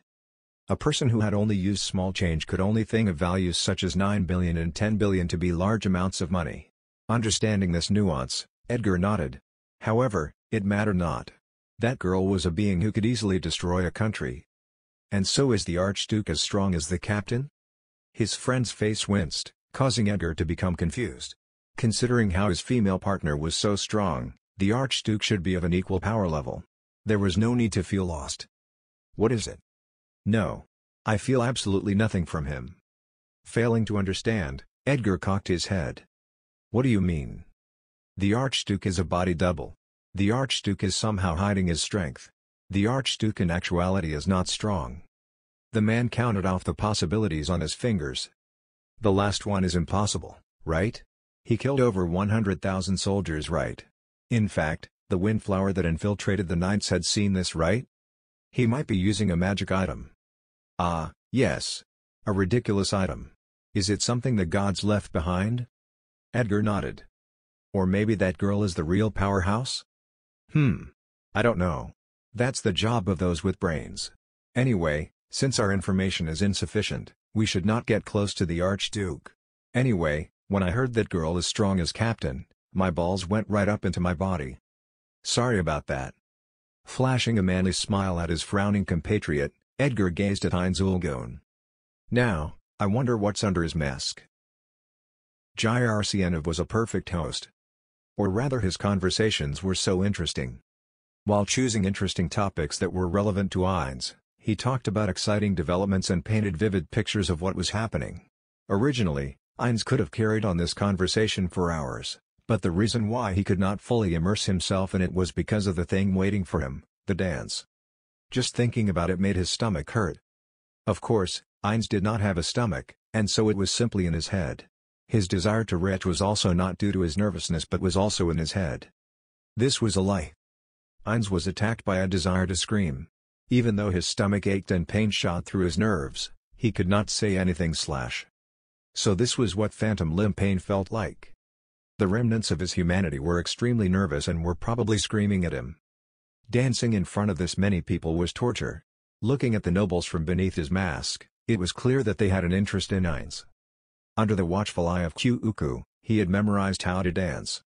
Undead like Ainz and Shaltir did not need to sleep or rest, and so the short amount of time they had was extremely packed. The few days of training they had was equivalent to several weeks of normal practice. Since he had practiced this much, the phrase "God helps those who help themselves" probably applies to him. That was how much confidence Ainz had at this point. However, looking at all these nobles had caused unease to well up in Ainz. Since he was undead, any large emotional response would be suppressed. However, when those waves continued to crash upon the shore, completely suppressing them was impossible. Ainz took a glance at Shaltir. He hoped that seeing how she was doing would release some of the tension he had. And what he saw at the end of his gaze made Ainz want to curl up into a ball. Ainz's host was Jyrcienov, and Shaltir's host was the woman Jyrcienov brought, Roxy. She had attempted to talk to Shaltir several times, but she had simply put on a cold smile and let the conversation die. I have no desire to interact with the likes of humans. Her attitude was as clear as day. It might be the correct attitude for a creation of Ainz's friend Peroncino, one of the guardians of the great underground tomb of Nazarick, Shaltir Bloodfallen. Ainz could say nothing about this. However, as the dance partner of the Archduke of the Empire, Ainz Ulgon, this was nothing but rude. Ainz tapped on the table. Although his hand was covered in a glove, Ainz's bony fingers were harder than steel, causing the sound to be surprisingly loud. That moment, the gazes of the maids and Shaltir fell on him. Telling the maid standing directly behind him, Yuri, to stand down, he turned to face Shaltir. "Shaltir, do not embarrass me." Shaltir silently nodded her head and put on a bright smile. She was so beautiful, almost creating an illusion of a night rose blossoming. Some of the nobles who had managed to catch a glimpse of her smile let out a disgusting cry of phew, while others grit their teeth and sent gazes filled with killing intent towards Ainz, which caused Jyrcienov to clutch his head in his arms, but Ainz would let them be in this case. "My apologies. Roxy-sama. We had to wait a while before entering, causing me to sulk out of impatience. I did not act properly." "No, no such thing, Shaltir-sama. I completely understand that feeling." A pleasant conversation between a young girl who perked herself up, although an act, and an adult woman began. And while listening to them, "Shaltir's amazing." Even though Ainz was thinking this, he did not let it show. Instead, he lightly sighed and put on a small smile, although the recesses of his eyes still contained disappointment, and talked to Jyrcienov. "Shaltir was rude to your partner, Jyrcienov." "No, pay it no heed. We certainly made you two wait. I shall make considerations for this in future." No. This was simply one of her fits. There is no need to mind her." "Is that so? I'm grateful. And so I would like to invite you to begin the dance. Originally we would dance together with you, but..." "Ah, I understand what you want to say. But this time, please allow us to dance alone." Saying this, Ainz slowly stood up. Yuri standing behind him pulled his chair back. "Shaltir." "Yes. Ainz-sama." Offering a hand to the blushing Shaltir, the pair stood up. As they walked into the center of the ballroom, Ainz felt countless stares pierce his body. Suddenly, the piece the orchestra was playing changed. Their faces were ones of utmost concentration, as if they understood what would happen if they failed. It was a quiet and relaxing piece. Adopting a casual stance, Ainz confirmed that no one had any particularly strange reactions to this piece. At first, the nobles tilted their heads while listening to the music. Most of the pieces played in the Empire were of a completely different style. Several did not like it, but this was nothing but personal preference. If someone loved death metal, then it was likely that they did not listen to classical music. Heinz suppressed his smile. This was as no one in any world would dance to this piece. The piece flowing within the hall was a BGM from Yggdrasil. Yggdrasil's world was filled with sound, and each area had its own unique background music. However, since it was overlaid with the soft sounds such as the movements of monsters, many loathed it since it became difficult to hear important yet minute sounds. Therefore very few people listened to the music of Yggdrasil and were nothing more than a soundtrack one listened to in isolated borderlands. In fact, it was more common to purchase items with music data and listen to that instead. Heinz pulled Shaltir into the center of the room. And with the music, they began dancing. The reason Kyuuku chose this song was as any mistakes made would be obvious if they danced to a piece the nobles were familiar with. With a piece that they had never heard before, coupled with a dance they had never seen before, they could make it through so long as they did not spectacularly fail. Whilst recalling the advice Kyuuku gave him, Heinz moved. The most important thing was the posture. How they stretched their fingers and moved their face. These tiny details were extremely important. Grand movements would draw the eye, but it was fine as long as they were limited. In fact, the less one practiced, the more these movements would look terrible. Heinz and Shaltir, gracefully although he was panicking under his mask on the dance floor. With the movements, they had practiced hundreds of times. I wonder where is that form of dance from? It seems that it has a fixed flow but now, due to my shallow knowledge, I have no heard of this piece. Perhaps it is from where the Archduke comes from? Perhaps. It would be rude to call it strange, but it is different. Is that so? I like this quiet and calm piece. Several nobles spoke amongst themselves as they watched Heinz dance.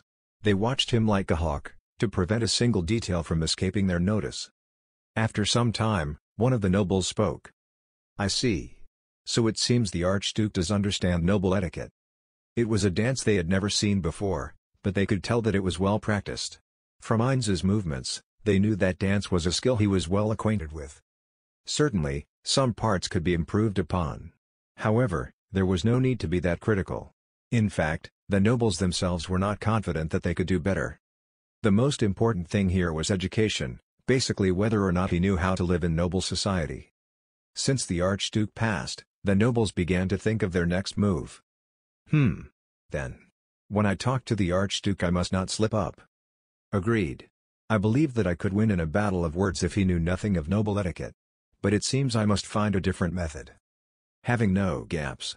Shall I say to be expected of the Archduke? It is just as you say. However. How dangerous. What is? Her. The Archduke's dance partner. Her chest is quite large for her age. The dynamic motion of them when she moves. If she is wearing underwear, they might be fake. Leaving one of the nobles out of their field of view, the others began to talk quietly amongst each other. Being able to bring a woman of such caliber. How troubling. Indeed. Having such a beauty serve him. Somehow. Even with the bias of a parent, my daughter cannot beat her. How about the Marquis' daughter? Please do not ask for the impossible. She cannot beat her. Not only that, the maids as well. It will be difficult to establish a marriage with the Archduke. Please look over there, at the hopeless faces of the girls. Well, this cannot be helped. If they ask to dance with the Archduke immediately after he danced with her, they will be compared with that beautiful princess. No woman could bear with jumping into defeat and afterwards turn into a laughing stock. However, is he even married to her? Does anyone know about her? All of them shook their heads. We should gather information. Yes. However, there should be rumors of such a beautiful woman. Paired with this song, the Archduke indeed seems to have come from a distant country. What if he raised her himself and prevented her from ever going outside? Raising a pearl to harvest it. Well, she is certainly worth the effort. However, such a beautiful woman. Just where does this goddess of the night come from? I would at least like to learn her name. At the words of this passionate young noble, the older ones made wry smiles. They understood the feelings he had for this girl who stole his heart. But having such emotions was bad. Even if it was fine to extol the beauty that was the Archduke's partner, the Archduke still came first. Pining for her would most likely upset him. Despite this, the nobles made no moves to stop their compatriot. There were battles for authority within factions, and if someone messed up, others could use the opportunity as a stepping stone. Since the loss of a young noble was not considered much, he would be a necessary yet suitable sacrifice. Reading the thoughts buried in each other's eyes, they began to incite him further. However, one noble instead turned his gaze towards Shaltir and whispered, "A devilish beauty. How terrifying." He suddenly felt a pair of crimson eyes pierce through his body, causing him to shiver. He chose to move into the crowd to disappear from her sight. Without any mistakes, Ainz and Shaltir finally finished their dance.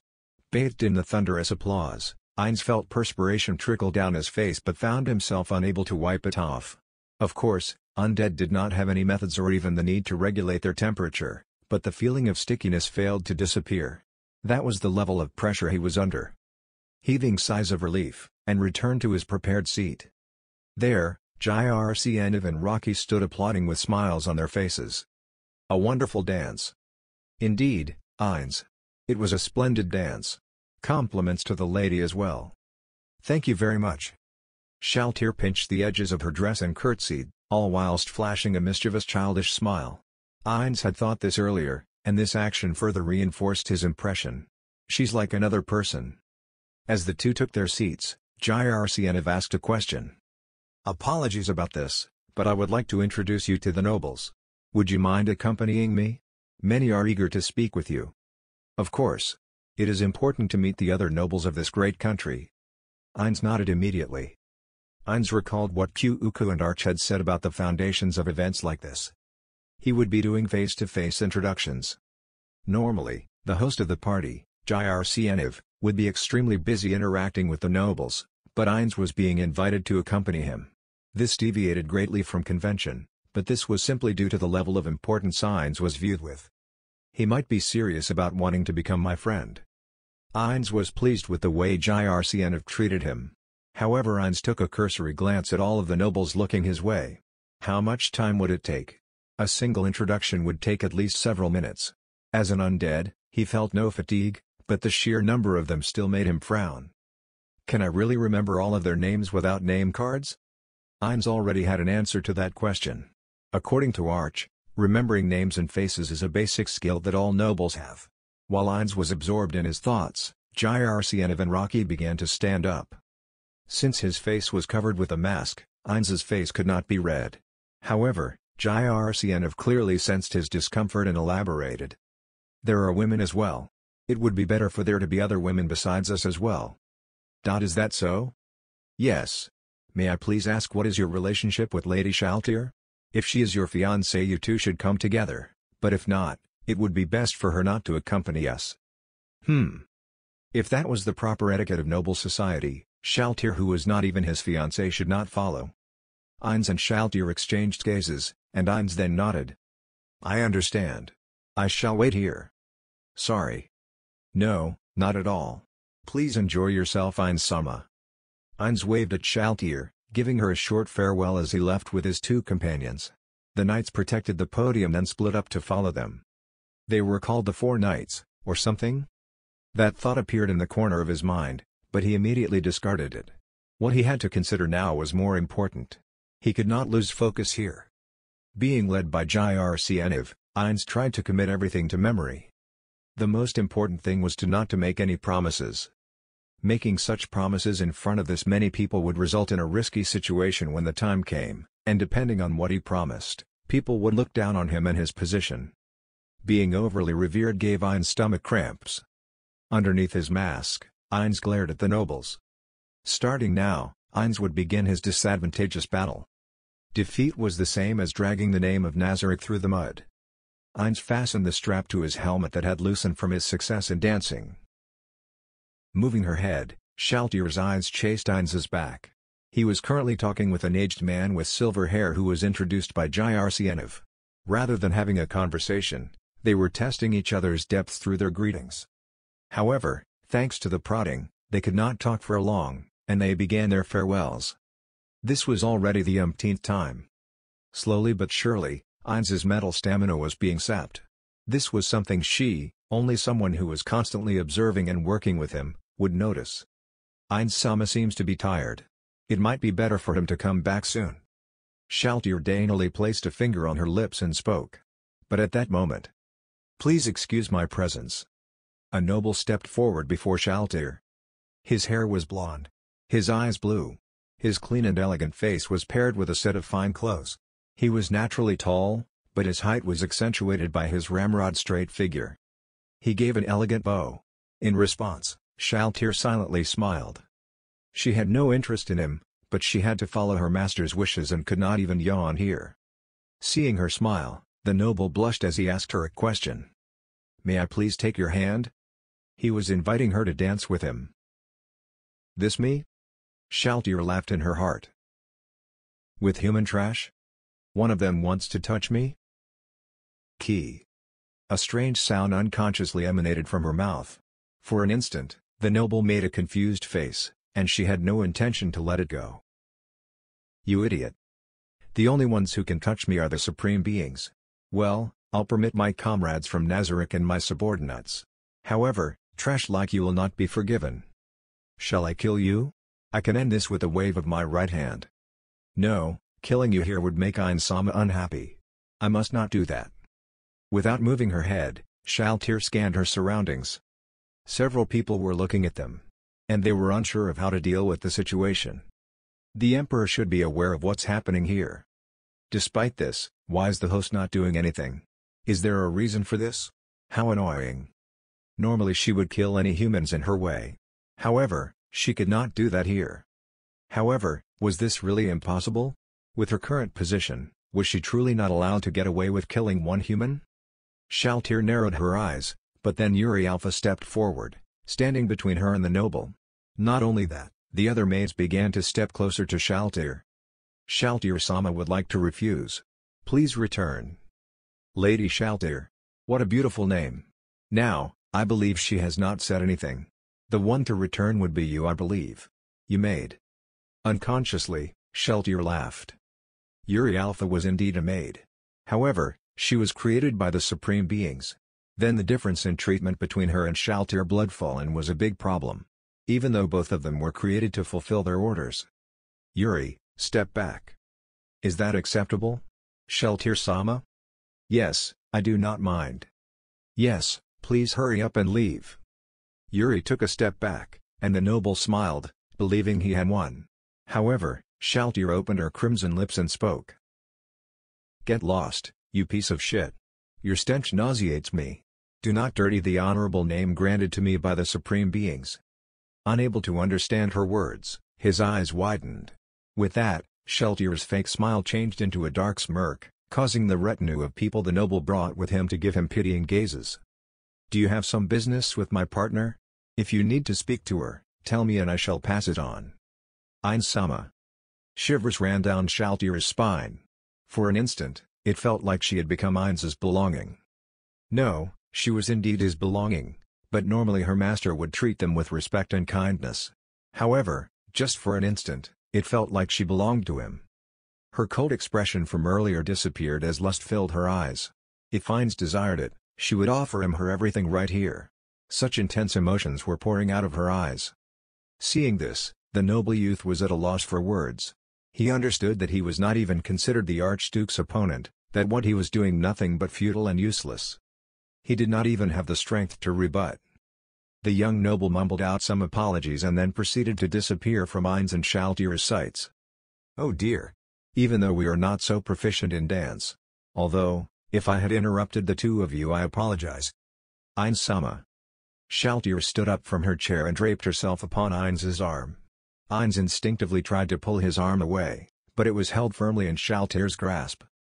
Excited, Shaltir rubbed herself against him as she spoke in a spoiled manner. "I was so scared, Ein-sama. That man looked at me with such lecherous eyes." "Eh? I see, that is. Shaltir, forgive me. I allowed you to become frightened, forgive me." "Absolutely not. I will not forgive you. So, please spend your whole day with me." I understand, let us spend today together." A nice and peaceful time was thus created in the ballroom. Overlord Second Half Chapter 17, The Ball Part 5. What is this idiot saying? 5 days after the ball, inside the residence provided to him, The first thoughts that flashed through Heinz's mind was the above. Sitting down in his soft sofa and leaning back against it, Heinz closely examined the man in front of him. He was a noble that was talking non-stop since he entered. He was probably in his late 50s, but his hair was still thick. Combined with his hearty face, he seemed to be much younger than his actual age. Heinz stared at the man's neat beard while half of his words failed to stick inside Heinz's head. One of the reasons was certainly because Heinz had fallen into a daze, but apart from that Heinz was not used to conversations amongst nobles filled with meaningless pleasantries, and also that he was constantly beating around the bush. Besides, half of his talk was completely unnecessary, cutting away at Heinz's desire to listen. If he got straight to the point, this could be over in a few minutes. Extending this boring topic. In the end, I don't know what you want, you know? Heinz's gaze flickered underneath his mask to check the clock hanging on the nearby wall. Calculating backwards from when the noble entered the room, he learned how much time had passed. Finding the solution, his shoulders slumped further. Heinz was not free. He was not listening to this person because he had time. Looking at him from any angle, Heinz was extremely busy. Rental would be handed over to him in a few months, and he had to prepare various things before then. If he could say get out to this person, it would be so much better. However, as he did not know about noble etiquette, he had no idea how to handle the situation, and thus left everything to the other noble. One of the reasons was because he rarely experienced situations where he was in the higher position. Most of the time, when he spoke with a superior, his superior would be the one to end the conversation. Thus, Heinz, Suzuki Satoru, left it to them. Although it ate into the remaining time he had to finish important work. Therefore the act of ending a conversation, especially with him being the superior, and without letting his conversation partner lose face was an extremely difficult task. Such a slippery mouth. What sort of high-class oil has he used to fill it? Heinz narrowed his eyes and glared at the noble's lips. Even Heinz was at his limit. Especially today when he had things to do. He had called in the guardians for a meeting, even calling for the extremely busy demiurge. He had already made them wait and he could not waste any more time on this pointless conversation. Heinz raised his hand. Understanding what it meant, the noble stopped his chatter. This was a very interesting conversation, and I want to listen to more, but I am busy. Shall we end this conversation here? Is that so? The conversation with the Archduke was extremely interesting, causing me to forget about the time. My apologies. The noble smiled, causing Heinz to curse. You don't think that at all in his heart. And the phrase conversation with the Archduke made Heinz retort, you were the only one that talked. His face crumpled, but as he was wearing a mask, it was not seen by his conversation partner. In contrast, the noble smiled and asked Heinz. And, if it is fine, shall we continue this conversation at my residence? Allow this humble one to host the Archduke. Heinz fell into thought. Most of them end like this. After the ball, nobles had forced their way into Heinz's residence daily. They all brought items that could easily rot, fresh fruit from their territory. And they all rambled on about pointless things and tried to get Heinz to promise another meeting. And most of them tried to invite him to their residence. There was some reason for this, but Heinz did not understand this. Shall I ask Demiurge? Deciding this, Heinz smiled and replied to the noble. My apologies. I have no time, and I believe you understand the reason for this, yes? After this situation has ended, I shall invite you back. Oh, I see. The noble's face fell, and Heinz stifled a sigh. The noble himself did not fully believe him, but smelling a possible advantage, he quickly agreed. Heinz was a bit worried about why the noble acquiesced to him, but it seemed to be a misunderstanding on his part and therefore Heinz did not feel an inch of guilt. In fact, he could use this misunderstanding as a shield to block any further invitations from him. Thank you for your understanding. Say boss, please send him out. Understood. Say boss stood nearby silently up until now but moved to open the door under Heinz's instructions. The noble made a regretful face as if he had not said enough, but he immediately changed his expression. Then, Archduke, let us meet again. Ah. Yes. I shall infringe on your residence next time. Oh. That would be excellent. I shall make the necessary preparations to welcome the Archduke. Do you mind deciding when you will come over as soon as possible? I shall prepare suitable items to welcome you. I'm just being nice. Heinz thought this in his heart. However, he was able to gain a grasp of noble life from these short conversations, but because the other noble had a better grasp of it, he felt comfortable in asking. Ainz himself did not believe that the noble had anything of worth to invite him, but the noble seemed to believe otherwise. It was clear that he was searching for any reason to invite him over. This part of the conversation was expected, and thus Ainz had a pre-prepared response. Ainz smirked, and spreading open his arms, he replied, "Can you prepare anything suitable for me?" The noble looked around the room at all of the decorations. They were not extravagant, but all of them were well made and were items Ainz was proud of. Of course, Ainz did not have a good aesthetic sense. If he were specifically asked, he would say that he did not have it. These items were collected by one of the guild members. He was a budding designer and played Yggdrasil to advertise his creations. One of the merits of playing Yggdrasil was being able to use the creation tools to change the appearance of items to one's liking. In fact, he was not the only person who used Yggdrasil as a platform to gain traction as a designer. Yggdrasil had many beginning designers who could freely manipulate the various materials or metals to create whatever they could imagine. Although he got addicted to it and was one step away from turning into a useless person. These items were ones that he collected and passed on to Ainz and the others. In fact, there were the works of some well-known designers hidden within the collection. Just how would items made of rare materials, even for this world, and crafted by designers of his original, be seen by nobles? From what Ainz could tell, none of them thought the decorations to be beneath them. Just like the nobles before, the noble in front of Ainz made a wry smile. "Oh Archduke, this is difficult. Preparing items of this level will indeed be difficult. May I please ask where you found these items? Many of these are quite different from the usual decor of the Empire. To which artist do these pieces belong?" Sensing the noble was about to dive into another conversation, Ainz cut him off with a steely voice. "I found them outside of the Empire. Now." "Oh, I see. Then, Archduke, another time." "Ah yes, let us meet again soon." The noble left the room with Sabas, and Ainz could hear their footsteps disappear into the hall. Heaving a sigh of relief, Ainz stretched his body. Although he was an undead that could not experience fatigue, this act was a remnant of the mental exhaustion of the human left in him. However, in front of his subordinates, he could not freely stretch. "Good work, Shaltir." Ainz turned to the silently smiling girl who was sitting next to him. "No, think nothing of it, Ainz-sama." Shaltir gently placed her hand on Ainz's thigh. Bringing Shaltir with him had made the nobles finish their conversation sooner and faster. Ainz, exhausted, reflected on the experience. He did not know why, but he was happy that none of them spoke about women. Ainz had no clue on how to react to the topic of women, and so it was to his relief that the topic did not arise at all. And so although it troubled Shaltir, he always brought her along to speak with the nobles. "However, I'm sorry for stationing you here after the ball. Are your other responsibilities fine?" "Yes. I have left everything to my subordinates and there is no problem. Or rather, although Ainz-sama believes you are troubling me, but in actuality being by your side brings me joy." Is that so? You're making me feel embarrassed." Ainz nodded stiffly. In response, Shaltir's chime-like laughter echoed through the room. "Now, next is the meeting. Let us begin when Sabas returns." As Yuri Alpha opened the large ornate door, Ainz led Sabas and Shaltir through. Seeing their arrival, the three occupants, Demiurge, Cocytus, and Aura, immediately stood up and deeply lowered their heads. Ainz lackadaisically waved his hand and spoke. "Ah, it's fine. Sit." "Thank you very much."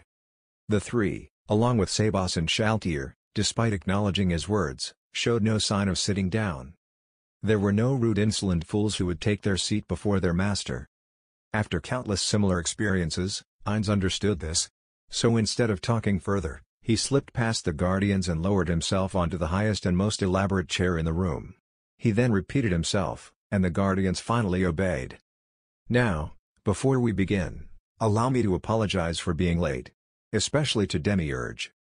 Ainz was apologizing for taking too long with the meetings with the nobles. Since he was several tens of minutes late, he felt sincerely apologetic, resulting in a serious tone. He had specifically singled out Demiurge as he was the busiest of the guardians, and Ainz had repeatedly called him back at the slightest problem. This caused Ainz to feel particularly guilty. In response, Demiurge gave a bright smile. "There is no need to worry about that, Ainz-sama." Demiurge maintained his sincere smile. I am a creation of the Supreme Beings, and working for Ain Sama brings me no greater joy. There is nothing that Ain Sama has to apologize for.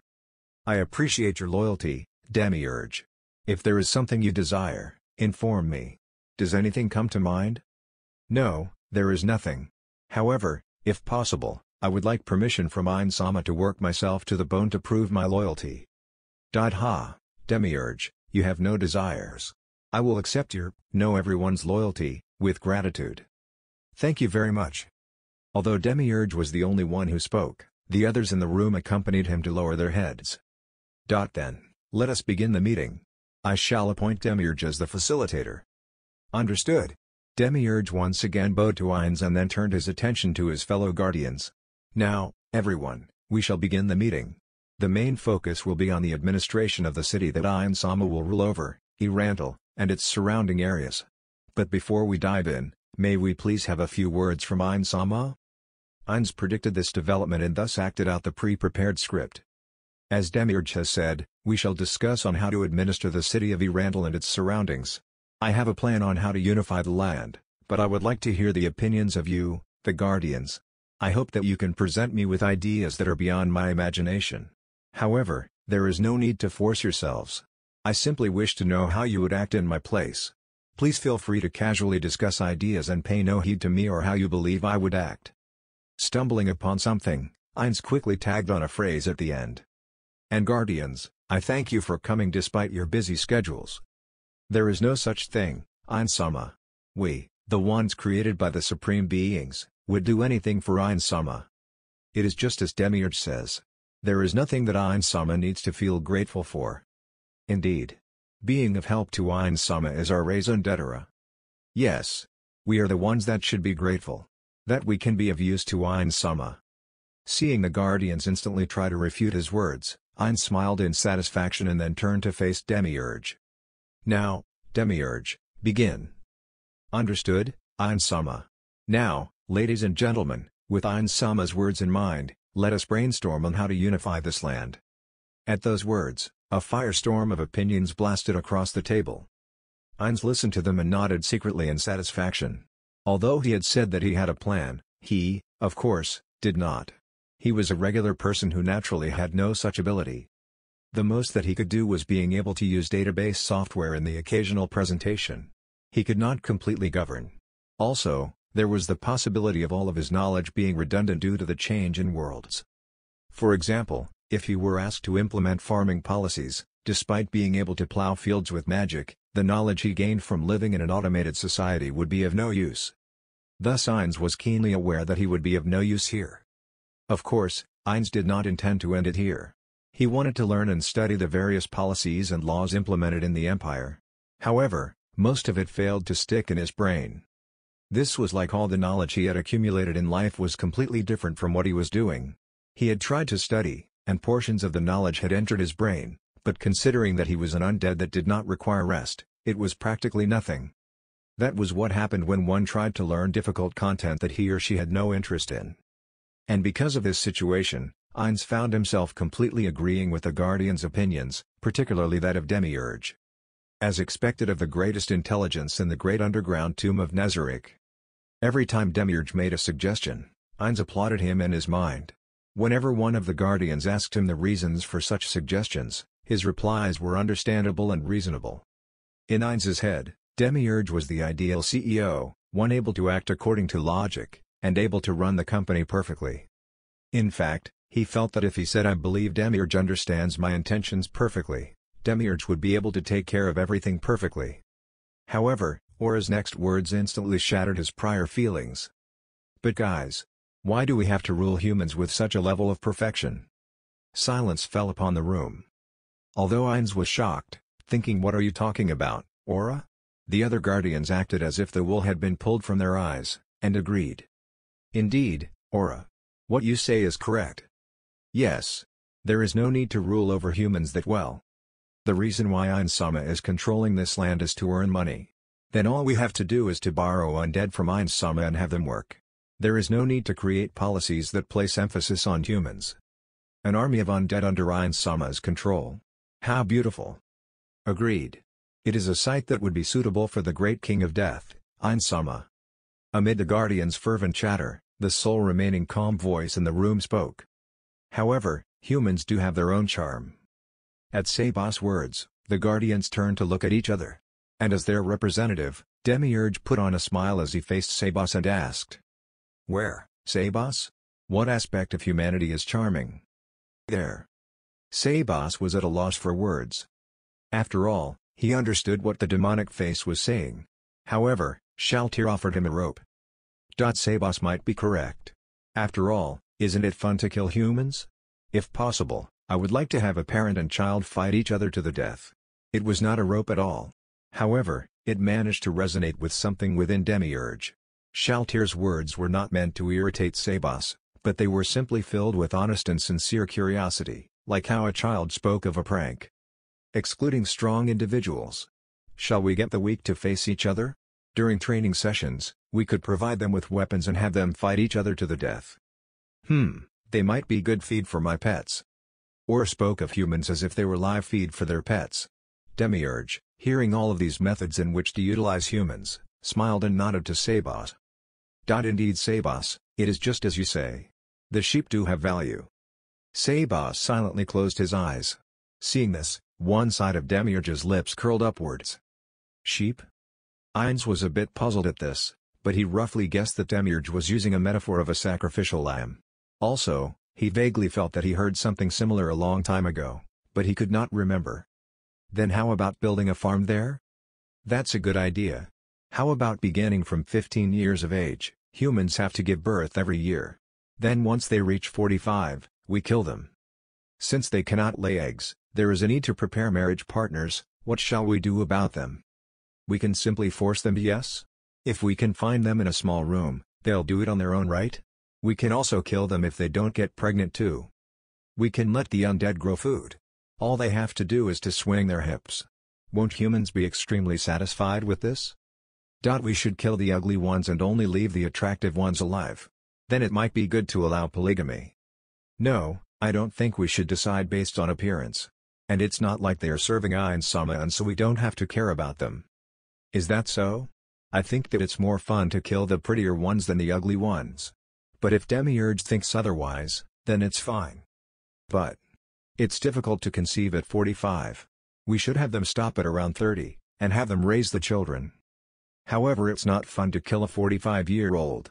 If possible, I would like to hear the dying screams of a human once filled with vigor and hope. Then, we kill humans around that age, and have their experience absorbed by Ein-sama's avarice and generosity? The faces of everyone except Sabas flashed with excitement. Wonderful. Agreed. We only thought about our own personal enjoyment. How embarrassing. Yes. Offering their lives to Ein-sama is the proper thing to do. Originally I would have liked to discuss with Ein-sama on how to develop the skills of humans, but this takes care of that. The development of skills? Indeed. If we allow research on magic, we might find those who seek to harm us. I believe that stemming the development of skills would be best for us currently. At this point, Ainz thought I see. During the conversation, there were several interesting threads, mostly from Sabas, that appeared. They were methods on how to raise the level of education for commoners. For example, they might be able to create a school and imprint in the students the gloriousness of Ein-sama. However, Demiurge was vehemently against this. And Ainz was quite amazed by these ideas. If the ruled were foolish, it would be easier for the ruler. A shepherd could easily guide a flock of blind sheep. If the ruled were free to learn, it would be more difficult to control them. As long as the ruled learnt that whip would come if they made mistakes, they would be docile. If they did not learn of pleasure, they would be satisfied with the status quo. If they did not learn of freedom, they would not seek it. Reflecting back on the black companies of his world, Ainz thought that they were pitiful creatures, but considering that he would be commanding them, he decided that these acts were necessary. And most importantly, restricting the growth of skills would allow them to maintain their advantage. Of course, stopping the wave of development only in their territory would be meaningless, and other measures would need to be implemented. However, Ainz lightly tapped the table. The next instant, the Guardians, who were just excitedly talking about the implementation of human farms, went stiff. They faced Ainz with utmost seriousness. My Guardians. I understand that you are having fun, but I have to reject this idea.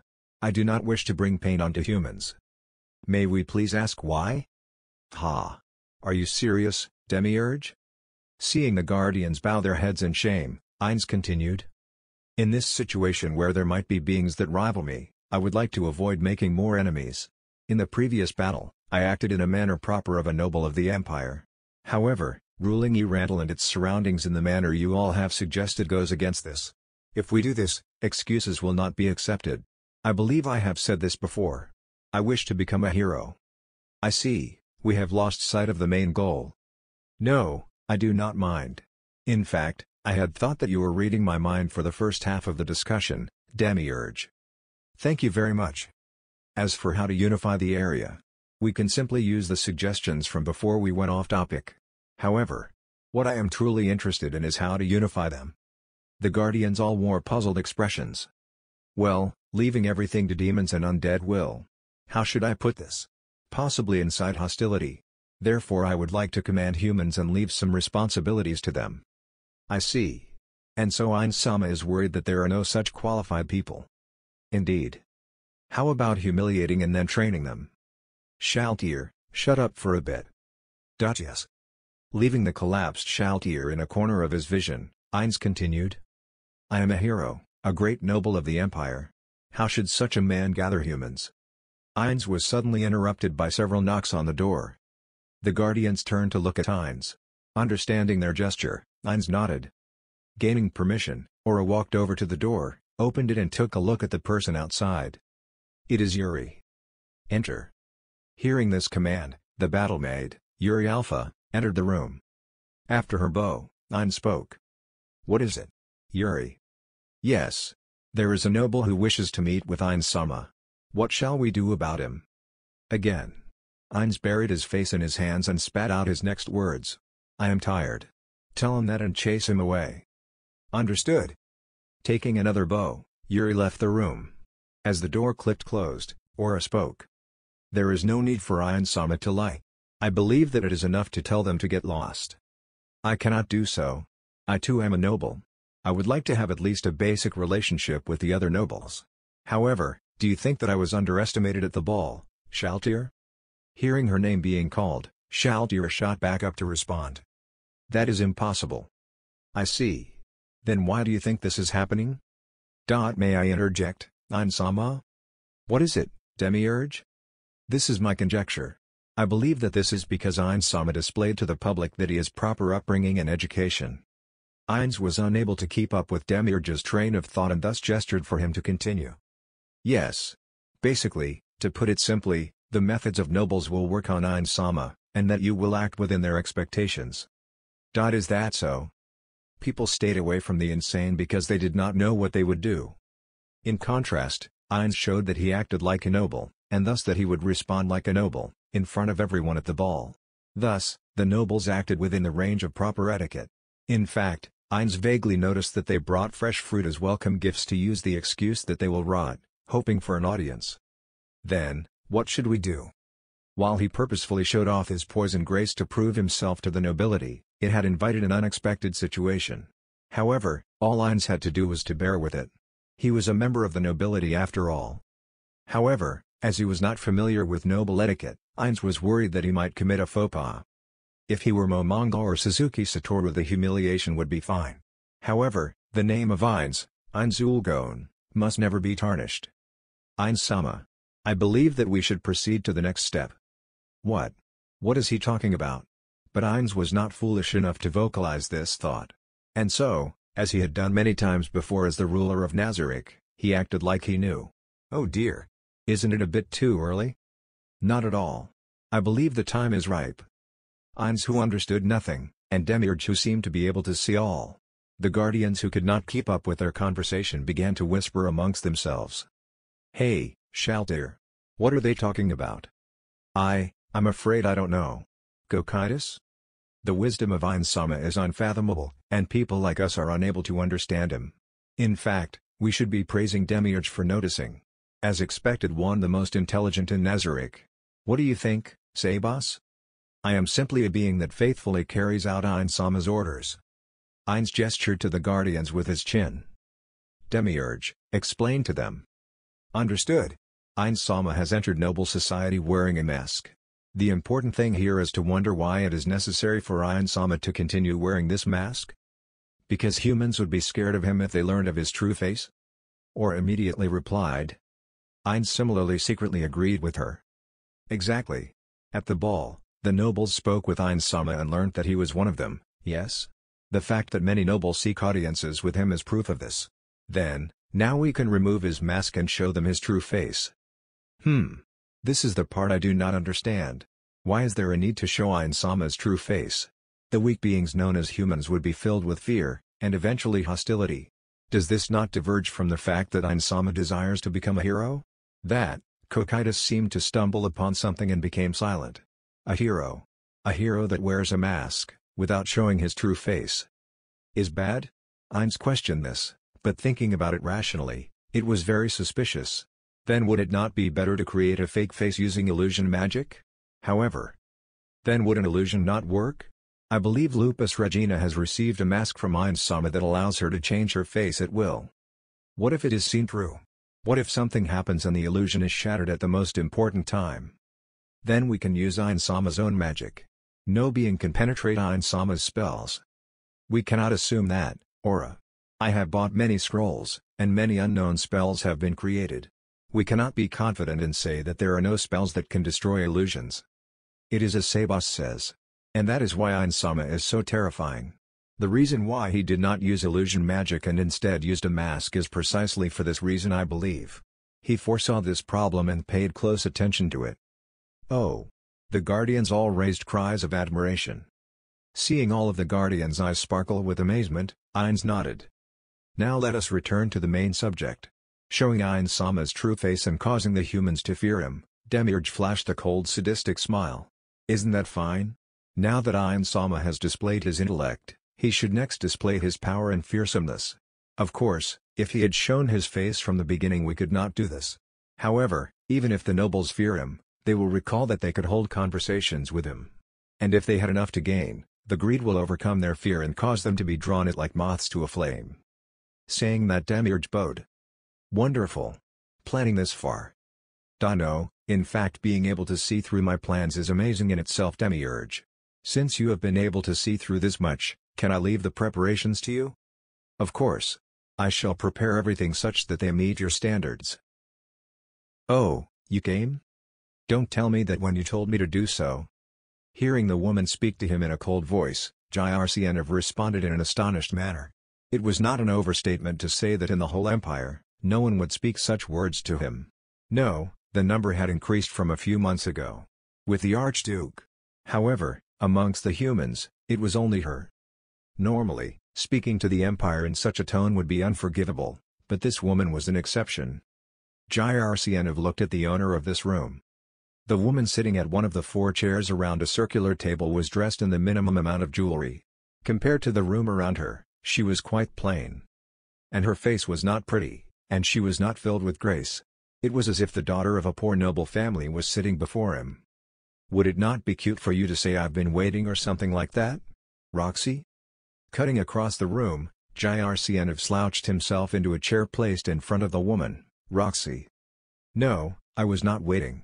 The cold voice droned on. There are women who still are not pregnant, so please quickly impregnate them. I believe you should have no time to come to my room. How strict. It was the role of the current emperor to create the next generation, but being confronted with this fact directly, even Jyrcianov had to frown in displeasure. And so why have you come to my room? It is not that you want to come here to waste time, yes? I want to ask your opinion on something. For the first time since he entered, Roxy's eyes flashed with interest. I have received a letter from Ein's. He asks me to appear at a small party of his. And so, what did you think of Ein's at the ball? A normal person. A reply immediately shot back at him. I can only think of him as such. However, I was terrified of that girl he brought with him. Different from how some of the nobles looked down upon the commoners, her eyes were those of someone looking at swine. That thing is not human, right? Jyrcianov silently nodded. Of course, he did not fully understand what she was, but she was certainly not human. And several of those maids had a similar air about them. Who were the 4 knights cautious of? It was not the Archduke, right? So you noticed even that. Everyone except Heinz basically. Heinz was an intelligent man, but there was no guarantee that this extended to his subordinates. That was why the knights were wary of them. Of course, the girl called Shaltir was a close aide of Heinz considering how she was standing next to him in the throne room, and so this might have been excessive. Is that so? Then the one who rules them, the Archduke, is definitely not a normal person, and my reading of him is wrong. Well, there are exceptions where the master is useless and simply gathered amazing subordinates. But being able to gather exceptional people means that he is not useless. Yes.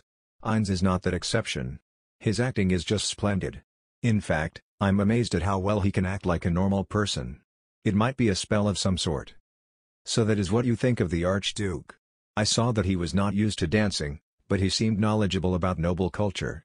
Completely different from other magic caster like Fluter. And so have you told the results of the ball to the other countries? Jyrcnov narrowed his eyes and glared at Roxy. Despite being bathed at that fierce glare, Roxy showed no signs of fear. It was not that she knew that she would not be killed, neither was she foolhardy and brash. She simply thought that if Jyrcnov killed her, then that was all he amounted to. In a certain sense, she was a difficult partner even for Jyrcnov. This part of Roxy, to someone brought up to rule over men, was both refreshing and exasperating. She was someone that should be watched from a distance, but the reason he could not do that was because of her excellence. She was not particularly intelligent. Well, no, she was certainly intelligent and counted amongst the 5 most intelligent women Jyrcnov knew. However, her true value lay in her role as a mother. She did not wish for personal glory or benefits for her own family. She had one goal, and that was to raise the next emperor splendidly. And even for the children deemed worthless, the ones that dropped out of the rat race for the crown, she hoped that she could still shower them in the love of a mother. Jyrcnov chose his mistresses based on their looks, and more than half of them had their eyes blinded by greed. As nobles, it was normal for them to keep in mind the possible benefits for their family, and Jyrcnov could not fault them on this. In fact, Jyrcnov's own mother was like this. He recalled that he was often treated as a racehorse. The mother that Jyrcnov did not have, the ideal mother, everything he wished for in one, was found in the woman called Roxy. And Jyrcnov himself believed that he failed as a father. He understood in his mind that he should love his children, but he could not express this well. He could not provide them with the fatherly love that he grew up with. That was why he could not let go of Roxy. If the father could not show his children his love, then the mother would shower them in hers instead. Of course, he could say that love is not needed in an emperor. However, since Jyrcnov was loved by his father, he could not confidently agree with this statement. Jyrcnov lightly sighed and spoke as if he were making an excuse. There are eyes everywhere. Even I can gauge it to a certain degree. The Archduke should have seen through it immediately. Of course, because he is the type of person to not show this on the surface that he is so dangerous. Ha. It seemed that the ambassador from the kingdom of Riestes did not get it. I don't know anything about the theocracy. I snuck close to them, but they blocked themselves with magic and I could not get anything out of them. It seems that the other countries like the Alliance understand. But they were worried about the Empire using Heinz as a threat more than anything. And the heads of the clergy are empty. It seems the inner workers of the Empire are starving. If I can't provide them with anything delicious. Really, Heinz? Giving us such a demonstration of your power during the war.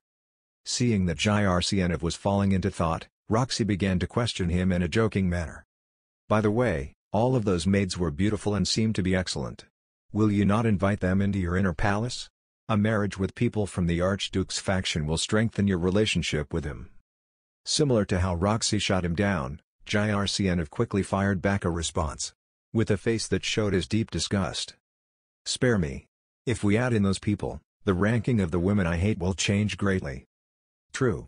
The first place is the Golden Princess, the second is the Dragon King. No, she's currently the Queen. And the third is the Holy Queen. Although I think a child born between the Golden Princess and your Majesty will be very talented though. Mixed within Roxy's words was a suggestion of make children with her even if you hate her. Jyrcnov flat out rejected this. Let's not. I feel that that woman would make a child with a man she likes and then proclaim it as ours. And when I get old, she will calmly assassinate me and rule over the Empire with her actual husband and child. Roxy let out a wry smile to laugh at Jyrcnov's imagination. Are you not overthinking this? From what I heard, there are some aspects of her thinking that we cannot understand, but she does not seem to be that type of woman. No, she will. I can still somewhat understand you, but I can neither make heads nor tails of what that woman is thinking. I don't want to be anywhere near her. Same goes for the women around Ainz. Well, if you are that against it, then fine. But is that all you wanted to ask? Seeing Jyrcianov nod, Roxy smiled. This was the brightest smile that she had made since Jyrcianov entered. If this conversation is over, hurry and go to the other girls. I also ask that you refrain from going to the rooms of those that have already given you a child. The frown on Jyrcianov's brow deepened.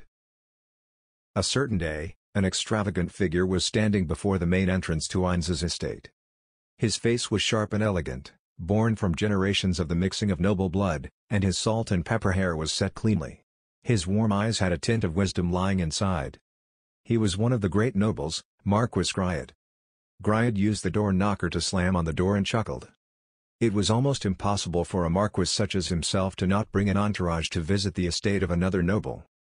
The door immediately opened, revealing the figure of a butler. "Welcome to the Gon estate." Seeing the figure bow, Griad's eyes widened. He knew that the Archduke had a group of wonderful maids and women accompanying him from the ball. And he got the same feeling from the butler in front of him. I wanted to show him to the butlers at my estate. Excluding the head butler that had worked for him for years, none of the other butlers he had could be compared to the one before him. But the butler soon raised his head and spoke to the Marquis, knocking him out of his thoughts. "May I please see the invitation?" "Ah, this one, yes?" Griad showed him the invitation card he was provided. It was a silver placard with words engraved on it. Gently receiving it, the butler looked over it a few times and smiled. "It is indeed. Then please come inside." "Yes." Encapsulated in the feeling that he was entering enemy territory, Griad took a step in. Well, it might actually be enemy territory. Griad recalled the masked figure of the Archduke whom he met at the ball. He was a person of unknown origin, yet had great wealth and influence. Also, he had a welcoming personality and had the character of a noble. As he was led down the quiet hallway by the butler, he reflected on all the things that happened. The most impactful was when he sent a maid from his faction to collect information on him. As he recalled the result, Griad's eyebrows twitched a millimeter. It ended in failure. The reason why he knew nothing was because the noble who sent the maid said the Archduke is a terrifying person, I want nothing to do with him, and refused to say anything more. That noble still trembled at the mention of the Archduke and was so scared that he refused to show his face at the ball. From the information he gathered, it seemed the maid had died, and he could guess what happened. The maid's corpse was probably sent to him. He did think it was a bit excessive, but Griad had done similar things before, and so he did not blame the Archduke. He was a warm person, but he also had a part of him that could do such an act without hesitation. He did not think that the Archduke would kill a great noble such as himself, but it was best to watch his tongue. As he busied himself in his thoughts, he saw a maid standing before them. He recalled her gorgeous face. It was one of the maids who served the Archduke during the ball. The butler then stopped in front of Griad and spoke. "Marquis, as the party does have a theme, we would request that you attach this to yourself." As the butler said this, the maid presented a rose-like object. Seeing it, Griad shot wide open. Was this rose made with crystal? Yes. This was a clear shining crystal carved into the shape of a rose. This fine detail was like the work of the gods.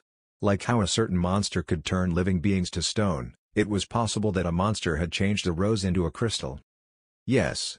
It is a crystal carved into a rose. Shall I attach it to the Marquis? Please do. Then, solution. Understood.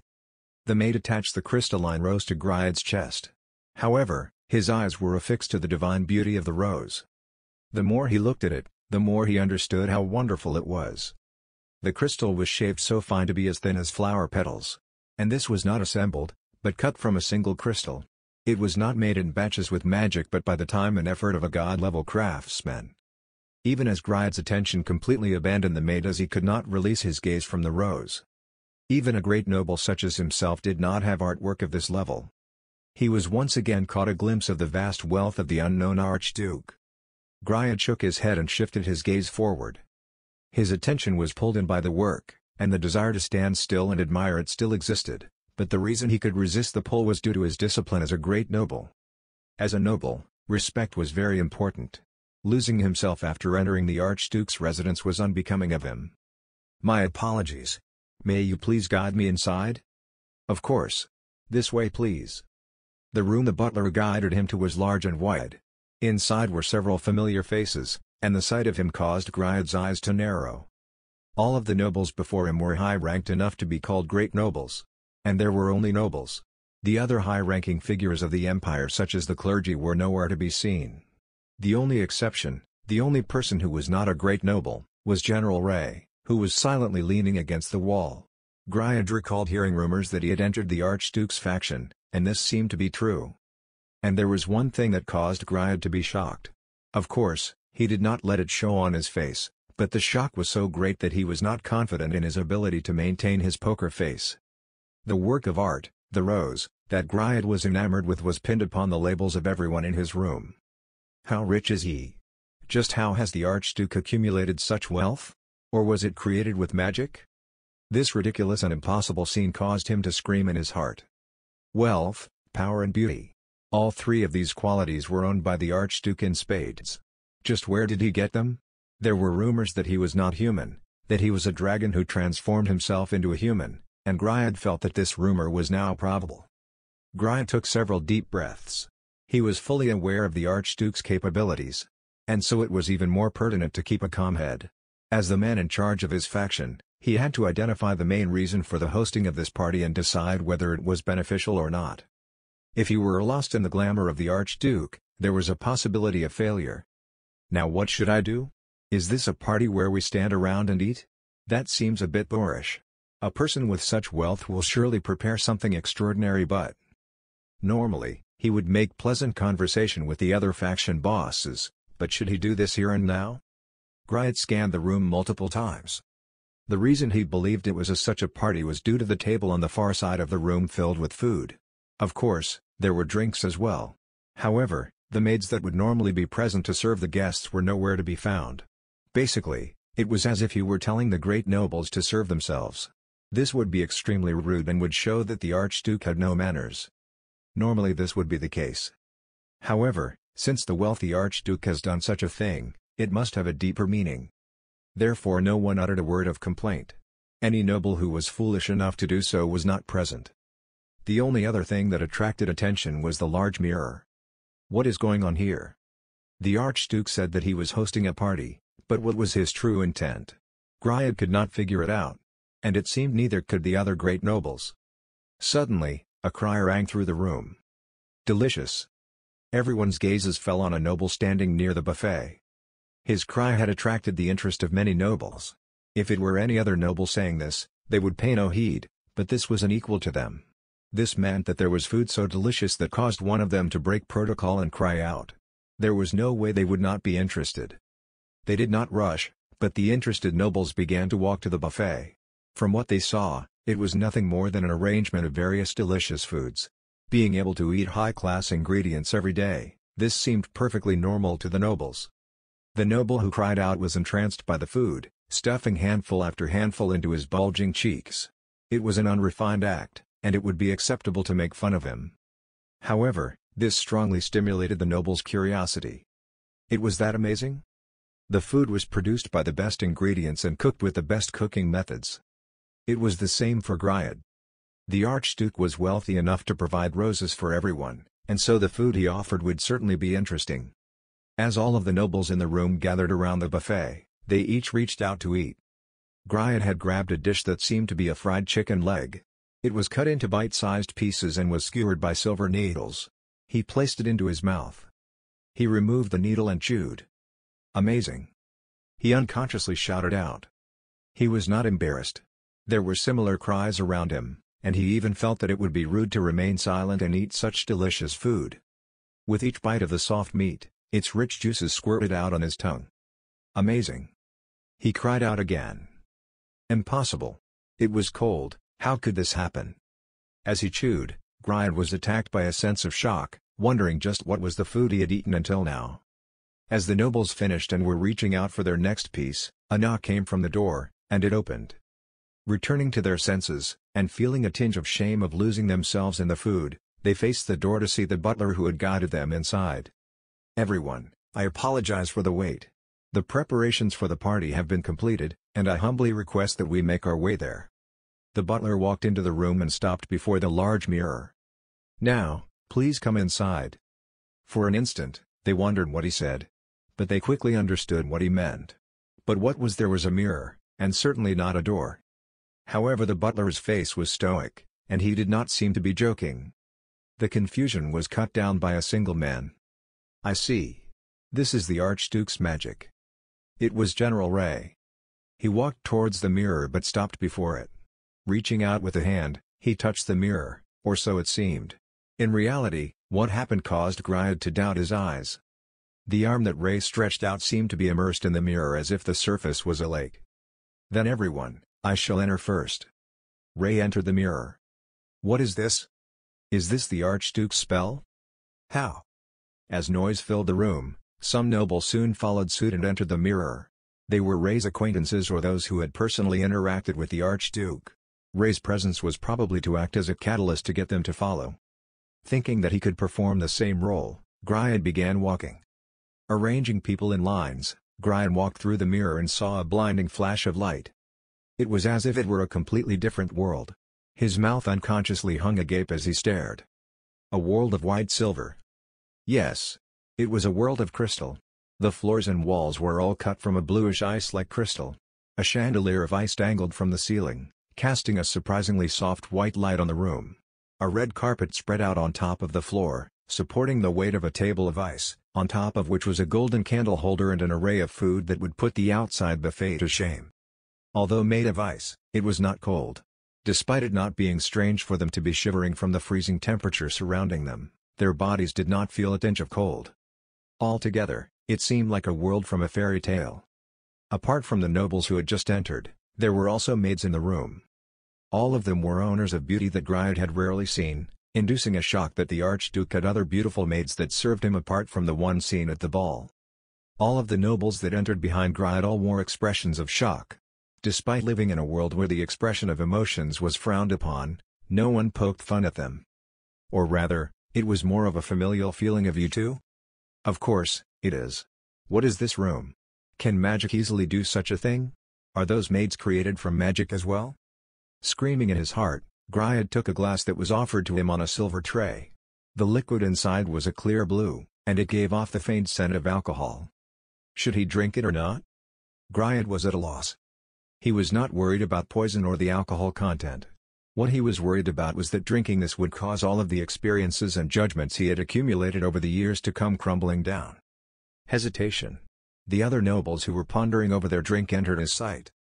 The sense of curiosity of tasting something he had never seen before was strongly itching at him. And the sight of the nobles already on their next glass caused him to panic over the quantity of the remaining stock. Mouthful after mouthful, Griad soon found his glass empty. So good. With a deep sigh, Griad looked up at the ceiling. The alcohol concentration was quite low, but there was an exquisite taste that spread out in his mouth. For such delicious wine to exist in this world. My life up till now has been nothing. As Griad reflected on his life, the butler soon passed back out the mirror and spoke. "Everyone, apologies for the wait. Now, my master, Archduke Zulgon, and the Emperor Jircien of Rune Farlord Elnix will enter." At those words, Griad recalled that the host of the party, the Archduke, was nowhere to be seen. While chiding himself for not noticing this, he also comforted himself in the knowledge that his reaction was normal after being shown such a room. And then the wine. Of course, if the Archduke was present, he would certainly have been the first thing he noticed. After all, the Archduke's clothes were all of high quality, worthy of subservience. Everyone turned their gazes to the mirror, but their expectations were betrayed. Space began to warp in the center of the room. As it returned to normal, two figures appeared in its place. One of them was a familiar sight. He was a young noble dressed in beautiful clothes. He was the Emperor, Jircien of Rune Farlord Elnix. And the other figure wore the mask Griad saw at the ball but was dressed in a different set of gorgeous clothes. It was the Archduke, Zulgon.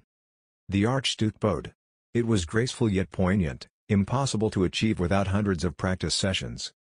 "Everyone, I am truly grateful for attending my small party. It is nothing much, but I hope that you can enjoy this." All the nobles, including Griad, made wry smiles. How was this nothing much? If this was nothing much, then the parties the imperial nobles had held up till now were nothing more than a cheer between commoners in a bar. As Griad and the other nobles were thinking this, the Archduke continued speaking. "I did not have time for a nice chat with everyone during the ball. Today, I hope for the chance to rectify this." "I see." Griad discovered the true aim of this party, and it had caused his evaluation of the Archduke to fall. Having a nice chat, or in the language of the nobles a dialogue, in itself had meaning. Basically, this was an opportunity to discover the Archduke's goals. Griad himself would not do this. Should the Archduke speak with someone, it would be showing off his cards, which was a terrible strategy. And the noble speaking with him would be troubled to make deep conversation. Basically, it would result in nothing. If he truly wished for that, there were already several chances for secret dialogues, and there was no need for this party. Even if he added in bluffs and lies, all the faction leaders present were all confident in their ability to discern the truth. Griad secretly chuckled. "Are you thinking that you can hide yourself from me, Archduke? Then you are underestimating me. Certainly, you are rich and powerful, befitting of the most powerful noble of the empire. My wealth and power do not hold a candle to yours. However, I am the leader of a faction, and even if you hide your face with a mask, I will see through it and read the emotions on the face below." Steeling his heart, Griad noticed something. Gyrcianev's expression. Gyrcianev was making a slightly, although anyone who was looking at him could tell, reluctant face. What could cause a man like Gyrcianev to make such a face? Griad had no clue. However, the reason soon became evident.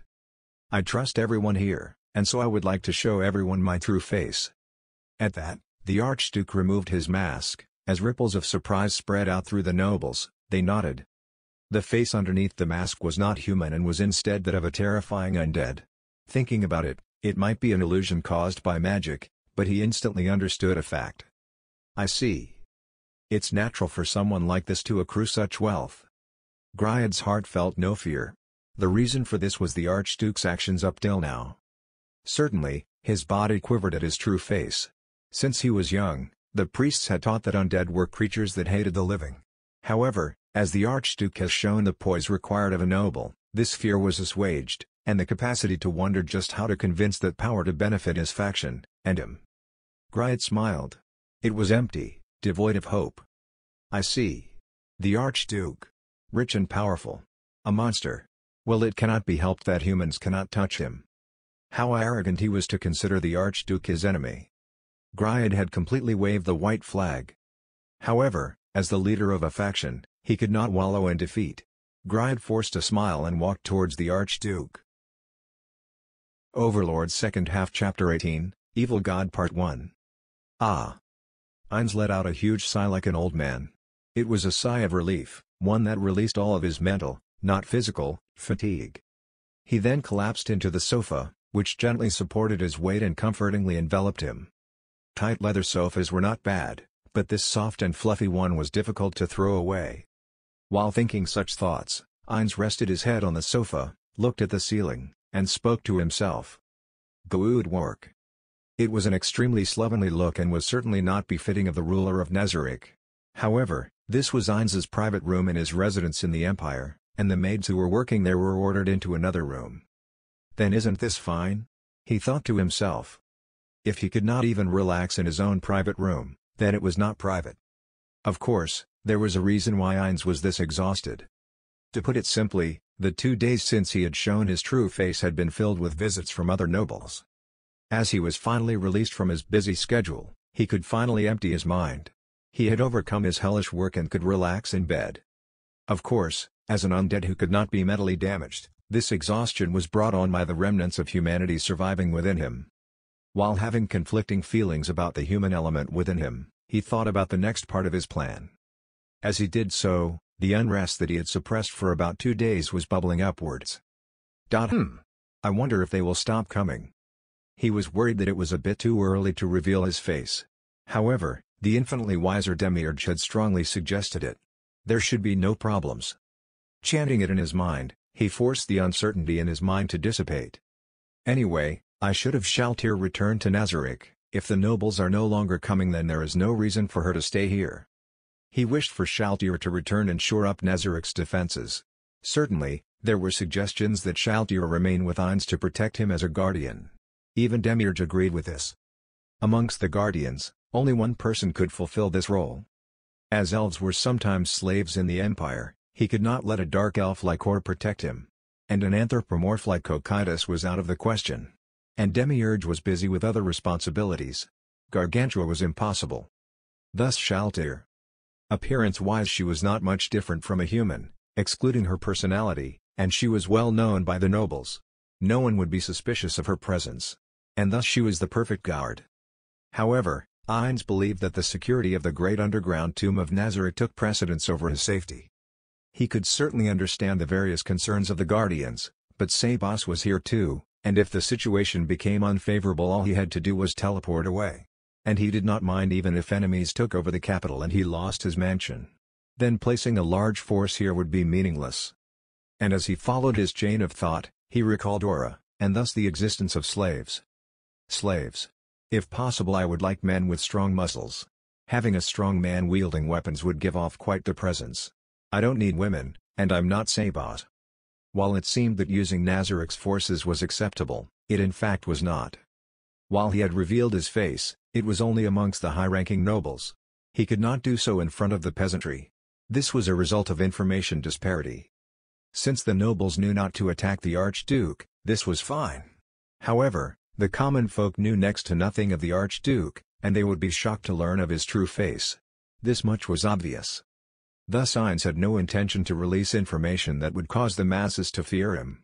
Of course, it was possible for the great nobles to leak it, but he had contingency plans.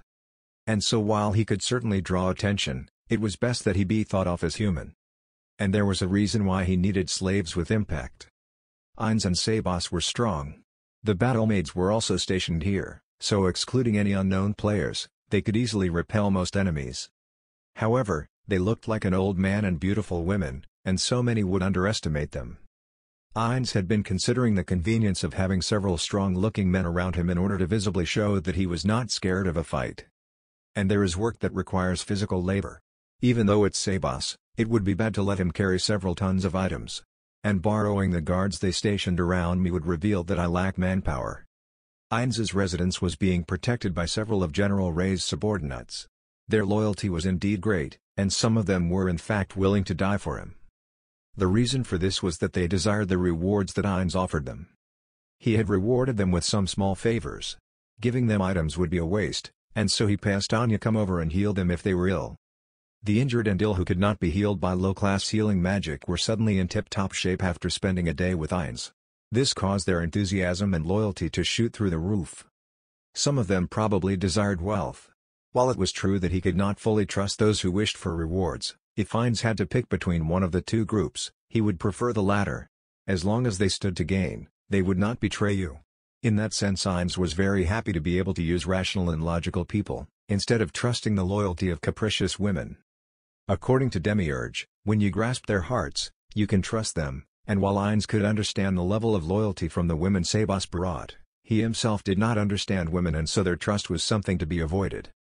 The only people Ainz trusted who asked for no recompense were those who belonged to Nazarik.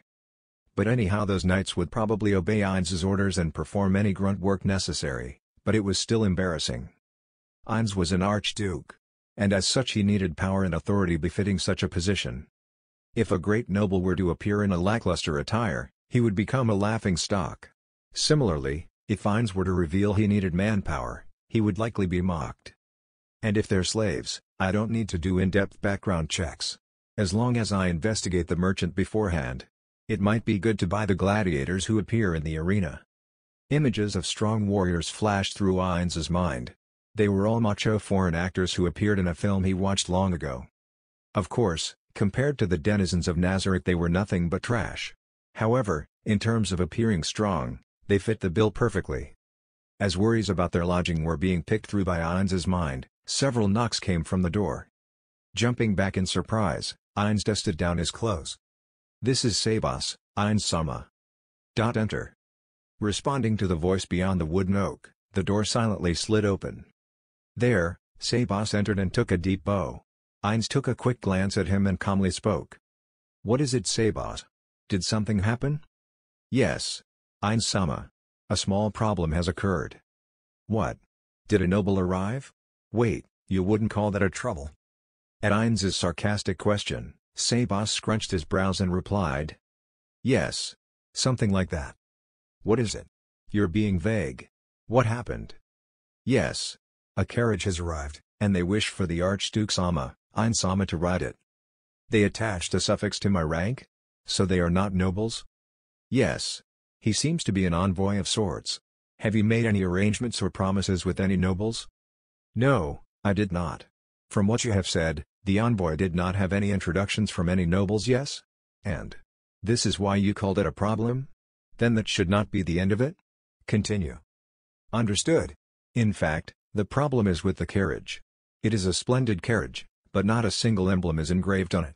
I have asked the envoy about it, but even the destination is unclear. What should we do? I believe it is extremely suspicious." It's impossible for it to be a trap." "I concur. For anyone to come up with a trap that involves strutting up to your residence and asking you to ride an unmarked carriage. What about if they request for a secret meeting and spring a trap upon arrival? But then they would entice you with attractive lies." "Indeed. Strange. It does not seem to be a trap. Anyhow, they were extremely respectful in their invitation. It seems that they are treating Ainz-sama as a special guest. Just how should I treat them?" "What the fuck?" The confusion of the situation caused Ainz to rack his brain for answers. But nothing sprung to mind. He considered casting magic on the envoy to learn information, but magic was not perfect. If the envoy were to be switched out halfway through, the information gained would then be useless. Ainz had recently learned that this was a common countermeasure against charm or other such mental manipulation spells. His curiosity to see what would happen if he refused bubbled up within him.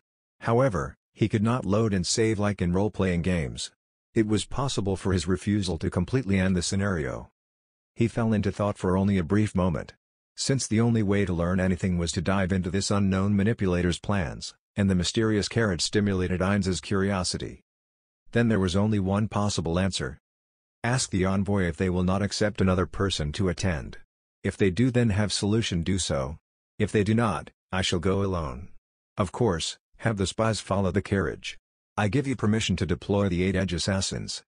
"Understood, Ainz-sama." "And so? Which mask should I choose? I believe something calming would be better? It seems the other party wishes to be discreet?" "No, I believe that something suitable of the Archduke would be better." "Is that so? But I refuse to wear the one with bird feathers." Several times throughout the journey, the carriage and the envoy was swapped out, and a long time passed before they had reached their destination. Running about from one edge of the enormous capital to another was not to disorient Ainz and prevent him from learning of the location, but to throw off any pursuers. Ainz moved closer to the gorgeous girl and whispered in her ear. Solution. Art Dale? Yes, Ainz-sama. There are 6 beings. 2 in the sky and 4 on the ground. All of them are of Nazarick. What is the possibility of them being spotted? I believe it is extremely low. Each of them is separated by 300 meters. The ones in the sky are acting as commander towers for the ones on the ground. I see. Then shall we enter the lion's den? Understood. Then I shall head in first. No need. I do not want to be thought of as a cowardly archduke who needs his maid to go in first. As the two discussed, footsteps could be heard from outside and a voice of a man came from the other side of the door. Archduke-sama. We have arrived at the destination. Will it be possible for you to alight? Yes. I shall come out now. As the door opened, the outside air rushed in, smelling of earth. Ainz bathed his body in the moonlight and took a look at his surroundings. There were no warriors surrounding them, only the new envoy? And in fact, they were at a cemetery. This place gets a failing grade as a location for a night date, but is this part of imperial customs? The envoy replied with a wry smile. Sorry. It was a bad joke. No, it was extremely funny. Archduke-sama. Is that so? Now, where's the person who wishes to meet with me? Yes. My apologies, but we need to walk a bit further. It is fine. Walking is good for one's health. And walking in a cemetery at night is quite the chic choice. A crack appeared in the smile of the envoy. This was not from rage, but from fear. Ainz had merely spoken his mind, but it seemed that it was believed to be sarcasm born from unhappiness. In fact, cemeteries aren't bad. The clouds in the night sky blocked some of the moonlight from touching the ground, but thanks to the magical lighting the cemetery was not dark. Additionally, the graves were arranged in a neat pattern and the dead seemed to be calmly asleep within them. Looking around, everything was dead silent. Well, Ainz noticed a moving figure up high in the sky, but he immediately averted his gaze. Narburle? Yes? No, it's nothing, it's nothing.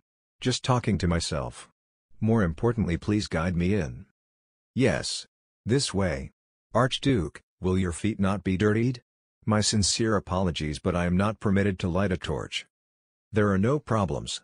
My eyes see surprisingly well in the dark. And if that does not work, I can cast a spell. As he spoke, Ainz pondered over the envoy's words. Since they had ridden a carriage and were not speaking in particularly quiet voices, it should not be a problem to create some light. Additionally, his reception was extremely irregular. They have enough influence to keep this man's mouth shut, and since there are other nobles of equivalent rank, they cannot make any large moves. Is it a house in charge of managing cemeteries? Guessing that was the case, he gestured to Solution to stick closer to him. Their destination was a mausoleum. The envoy forced open the stone door in a familiar manner, like he had done it thousands of times before. A sweet smell floated out from inside. The envoy gestured to Ainz and Solution to invite them inside, and then closed the door. As Ainz considered what was about to happen, he noticed Solution looking downwards. Following her example, he did so as well, but only noticed the normal stone floor. Solution reported her findings. There is a large open space down below. It is probably a hidden room. Ainz nodded in understanding. As Ainz did not have any rogue-type skills and thus found it difficult to detect such rooms. Especially in this world. It was the same logic as having one's cooked food turn to ash if one did not have the relevant skills to cook it. Hearing Solution's words, the envoy seemed slightly surprised, but quickly moved to a nearby stone table and pressed a surprisingly delicately carved symbol located beneath. Instead of breaking, it moved with a loud mechanical sound. After a click, metal chains began to move and the stone table was slowly pushed aside, displaying a set of stone stairs hidden underneath. Now, shall we proceed? Following the envoy, Ainz proceeded downwards. Passing through the winding staircase, the path opened up into a wide empty space. The walls and floors were bare stone, but since it was spruced up by human hands, it did not seem that it would crumble easily. Even the air was not stale. While it was not clear where it was entering and leaving from, it was undoubtedly fresh. However, this was certainly no part of the cemetery. It was something far more evil. A strange tapestry hung from the wall, beneath which stood several blood-red candles casting a dark and flickering light onto the walls. The flames danced in the wind, casting countless looming shadows. There was also a faint scent of blood floating about in the air. And standing there were three human figures. The envoy spoke to one of them. Duke Sama. I have brought the Archduke. This man was one of the faces he had seen during his small party, one of the first ones to approach him after he had revealed his true face. I believe it was Duke Winberg? Thank you for coming, Archduke Sama. At those words, Ainz's face crumbled beneath his mask. He had no idea why a duke would address him with honorifics. However, Ainz suspected that he was simply being cautious after realizing Ainz's true identity and thus let it slide. You have piqued my curiosity. Being called to a secret meeting, I hope a fun party will begin, Duke? Ha ha ha ha, indeed. The Duke laughed heartily, and turned to face the man wearing pitch-black priest-like robe. Let us go, everyone is waiting. Understood, Clement Ono. The Duke and I have prepared everything, and now we await only the Archduke. Understood. Then Archduke Sama, I shall guide you to my room, so please follow me. The one who spoke was a cat-like girl, her purple eyes affixed to Ainz's every movement. Ah, please do. Then until later, Archduke Sama.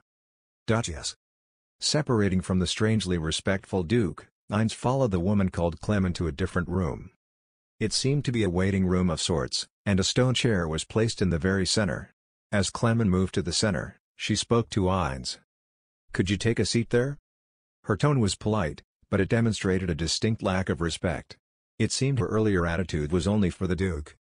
And her gaze was clearly evaluating him, as if she were estimating his true power. This made Heinz quite unhappy.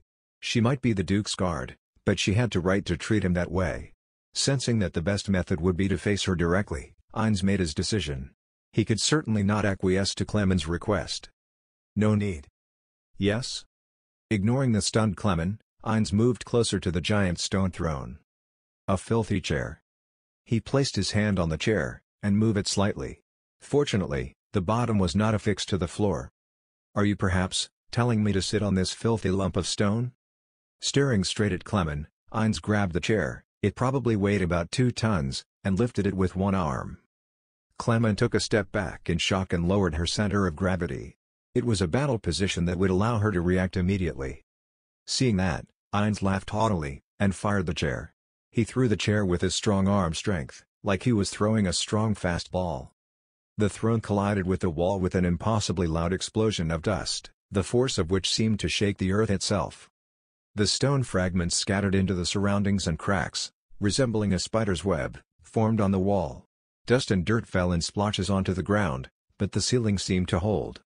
Ending the spell he had prepared should the ceiling give way, Heinz turned to look at Clement. He saw a simple girl. She had screamed in shock when the throne hit the wall, and the dust from the ceiling had fallen onto her. Quivering like a small and terrified animal, she stared at the broken stone fragments. Her shallow and panicked breathing betrayed her tumultuous mental state. If she had lowered her center of balance to prepare for battle, her current stance was to make herself as small as possible to avoid entering Heinz's line of sight. Seeing her fragile state, Heinz lowered his earlier evaluation of her. I see. So she was not a guard, but a normal girl. It seems that she guessed that I was important from how the Duke treated me. Oh dear, jumping onto a girl's simple provocation. Should I have shown the maturity of an adult? Well, it would be troubling if I were underestimated, so this was probably the appropriate response. The filthy chair has disappeared. Now, where shall I sit? Then shall I be your chair? Hearing the silent solution finally speak, Heinz lost some of his enthusiasm. That's not bad, but... Then I shall. Clement asked, terrified out of her wits. Her eyes were filled with fear, and Heinz could only think of her as a normal girl. Do people think that I like to sit on women? Well, I don't mind if people suffer, I wish that they don't think that I actually like it. Is this the normal reaction? It might have been better to not remove the mask. No need. Recalling the past figure of Shaltir, Heinz spat out his reply, causing Clement's shoulders to tremble.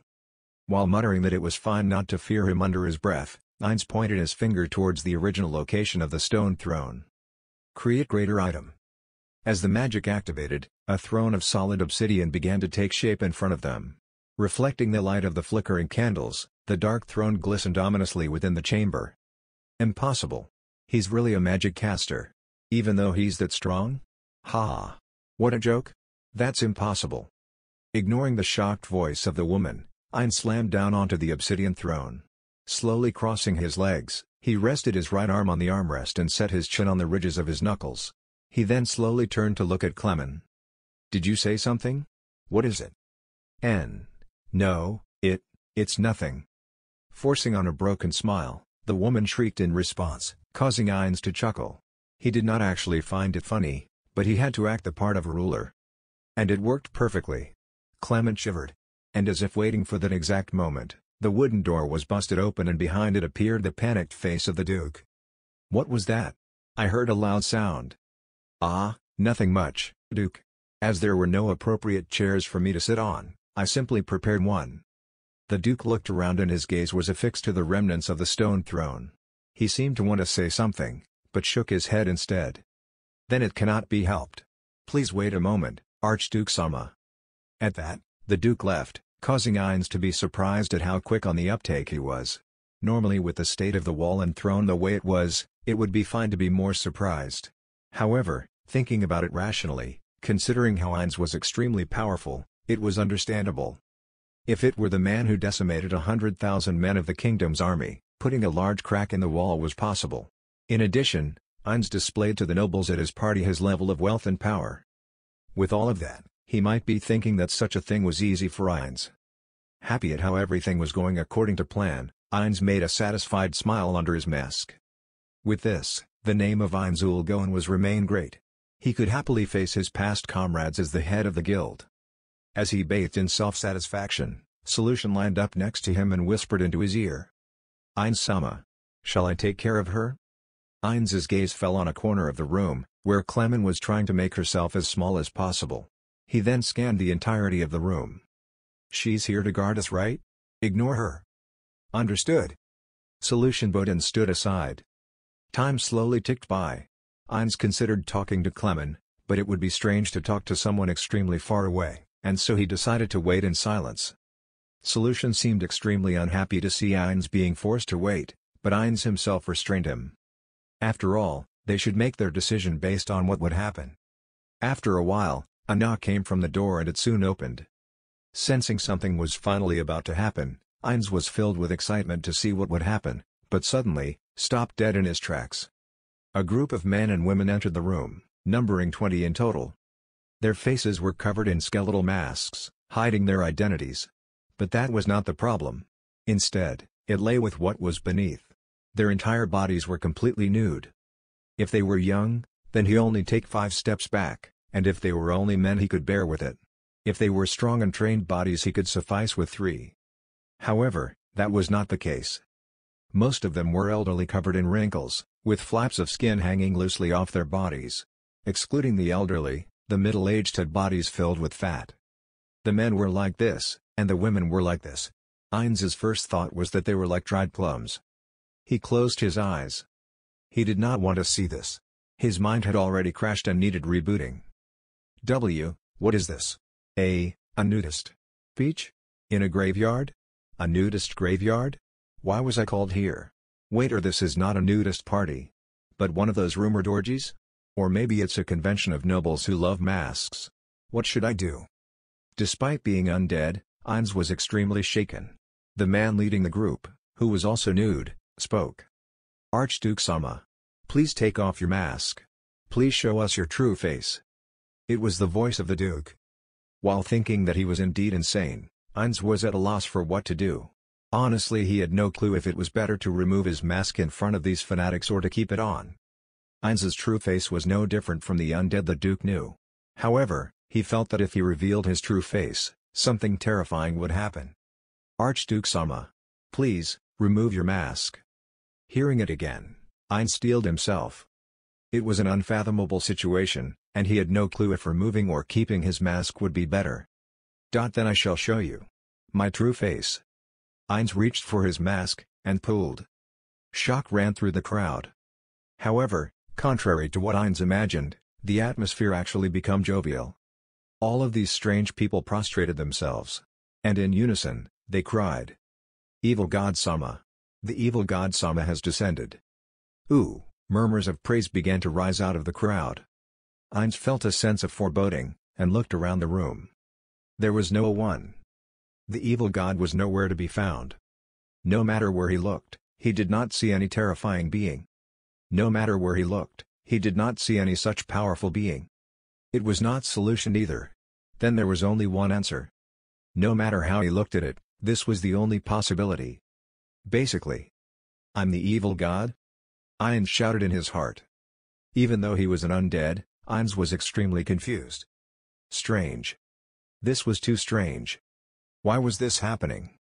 He was a powerful magic caster who destroyed the royal army with one attack, and was someone with noble grace.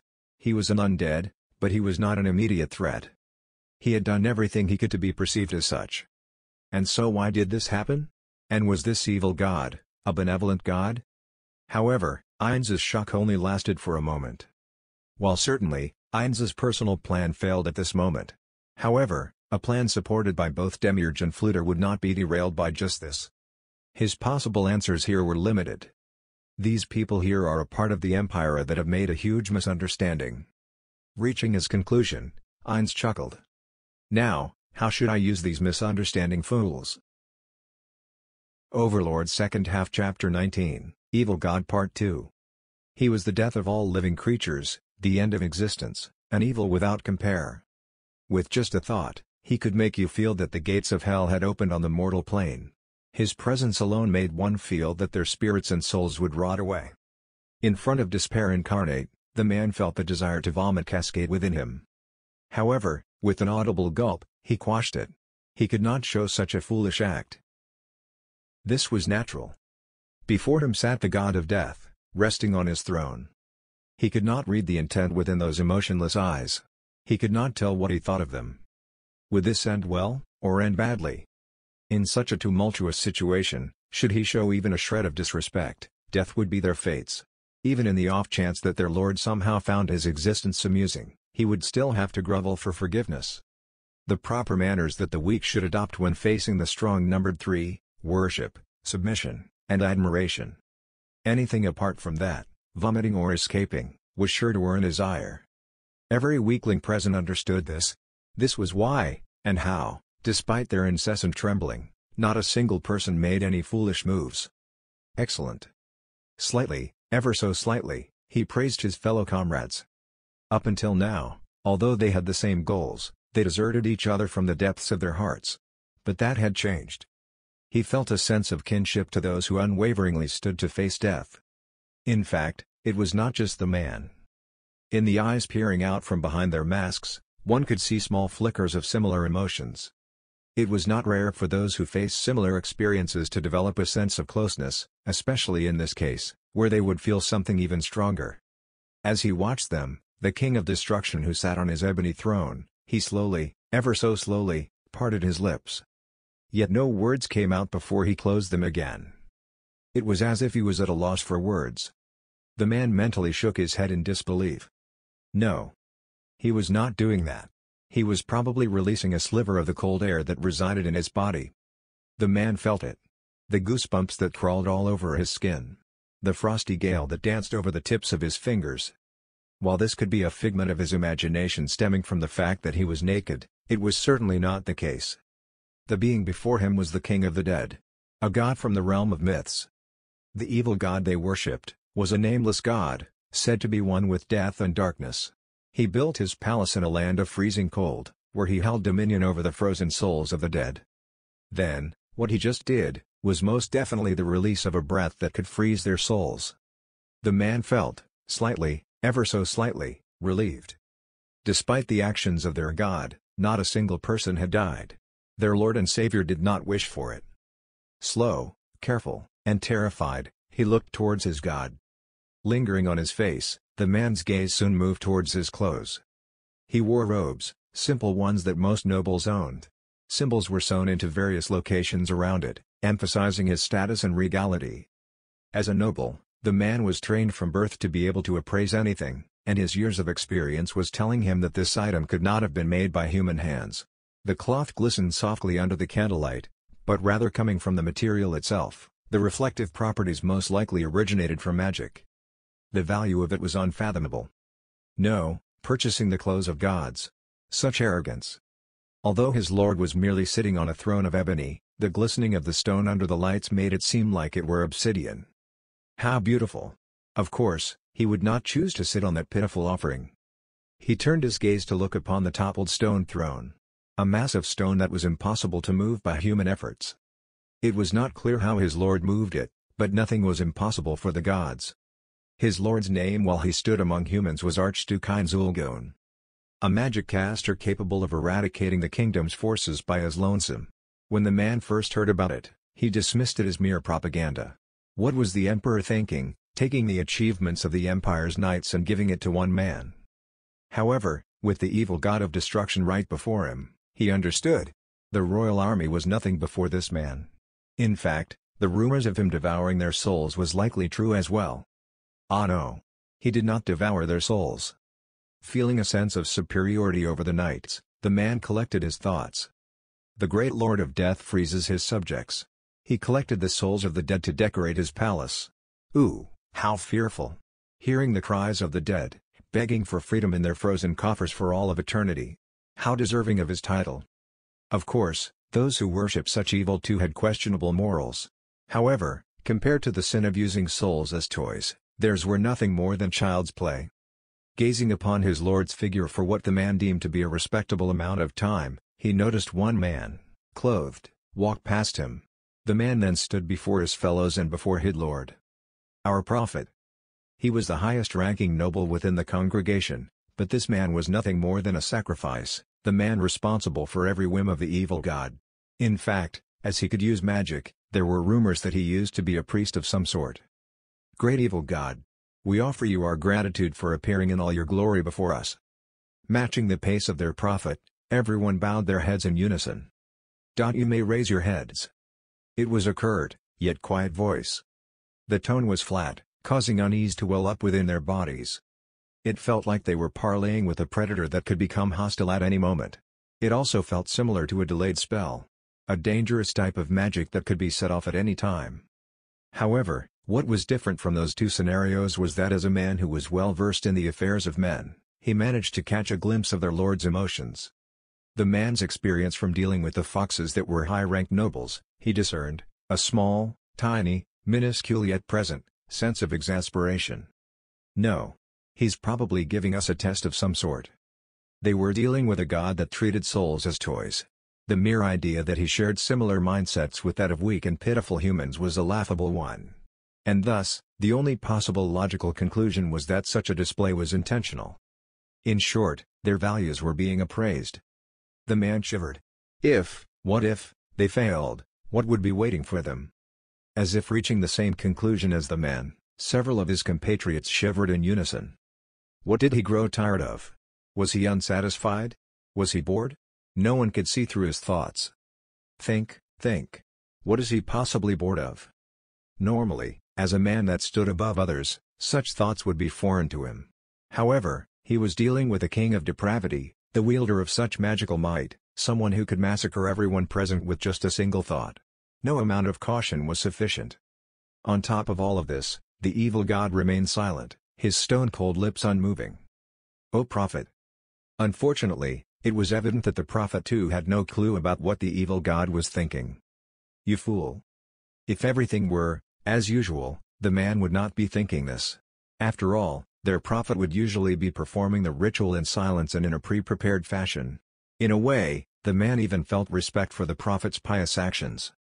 However, should they upset their god, their very lives would be at risk. So at least put him in a good mood, although gods may not have the same emotions as humans, and let him return to where he came from before he froze their souls. In fact, a possible reason why he appeared before them as a noble of the empire was that they had made a mistake in the summoning ritual and summoned him in an unexpected location. We make an offering. We sacrifice the souls of the young. All of a sudden, the prophet blurted out those words. It was a sign that they should begin the sacrificial ritual. This was not a bad move.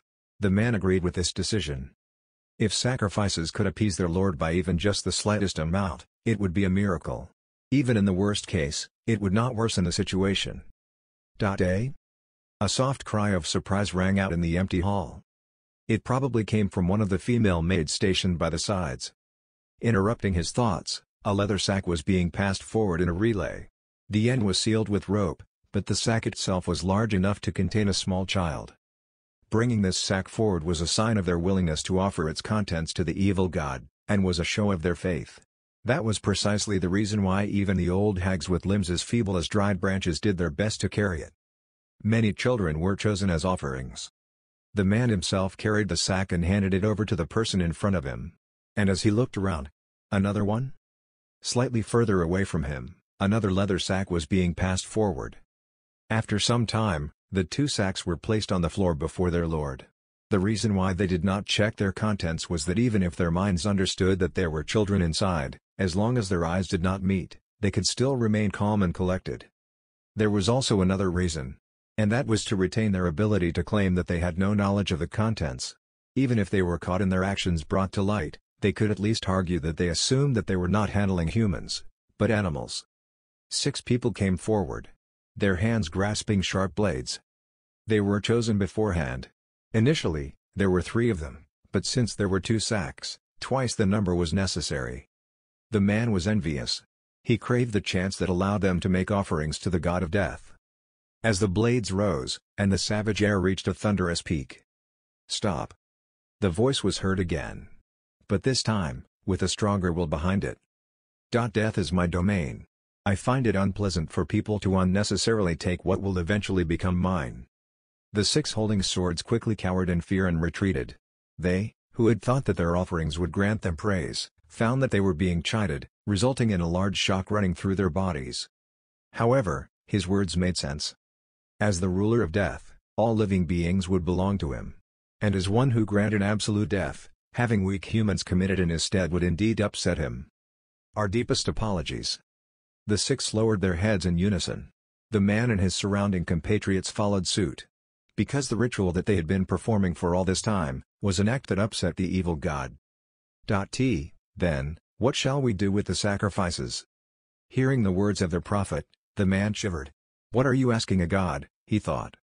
However, perhaps being a more gentle being than they had assumed, or perhaps he tired of them, their Lord responded. Leave them.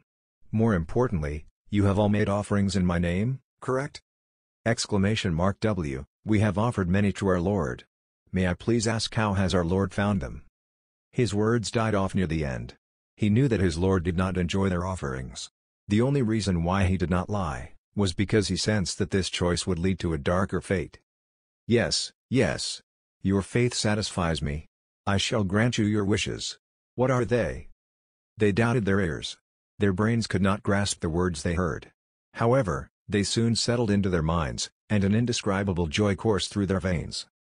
Of course, your rewards will have to be of the material world. Now, what are they? I hope you won't wish for boring items like money or sex. Granting the position of the emperor to such a large group would be difficult as well. The evil god chuckled. However, they were not. This meant that their god could easily give them the position of emperor. So he has become a noble for other reasons.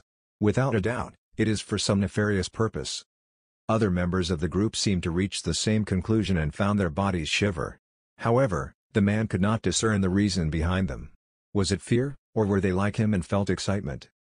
As the man felt his mind wander, thinking about all the possible schemes of their Lord, their God spoke. I ask. What do you desire? What do you all wish for? When asked like this, there was but one answer.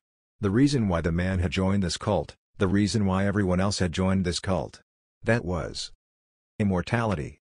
Please grant us immortality. Their voices, filled with their desire, built upon each other, to build a thundering cry. The moment man was born, he was destined to walk towards death. That was the fate of all living creatures. Their bodies atrophied, their spirits weakened.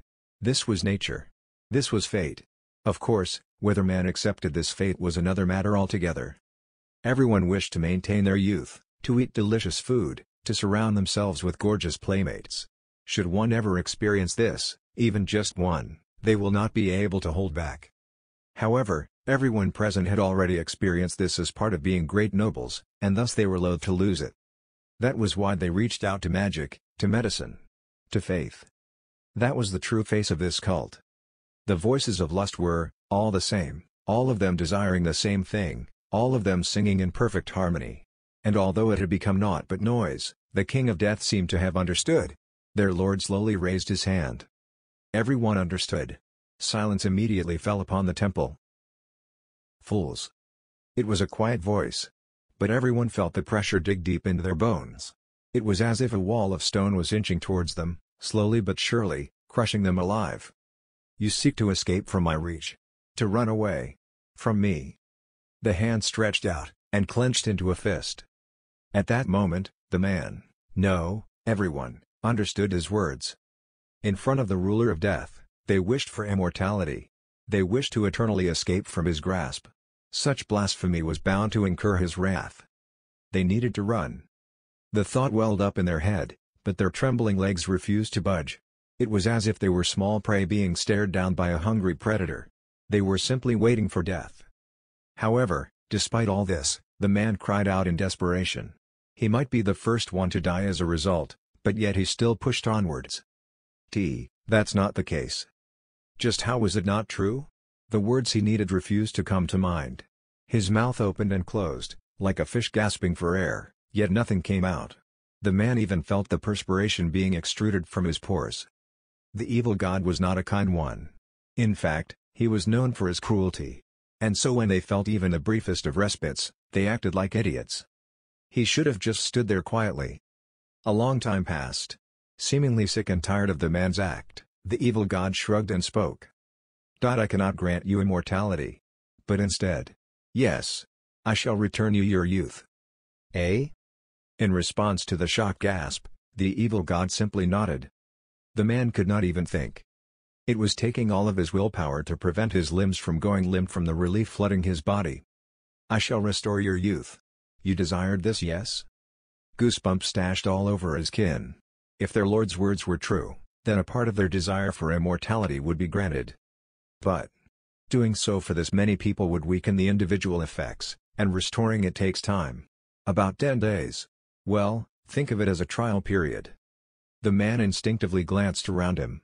His eyes met the gazes of his companions, searching, seeking for confirmation. "But," their lord continued, "if there is a next time, I shall completely restore the youth of the one who has benefited me the most." Everyone froze.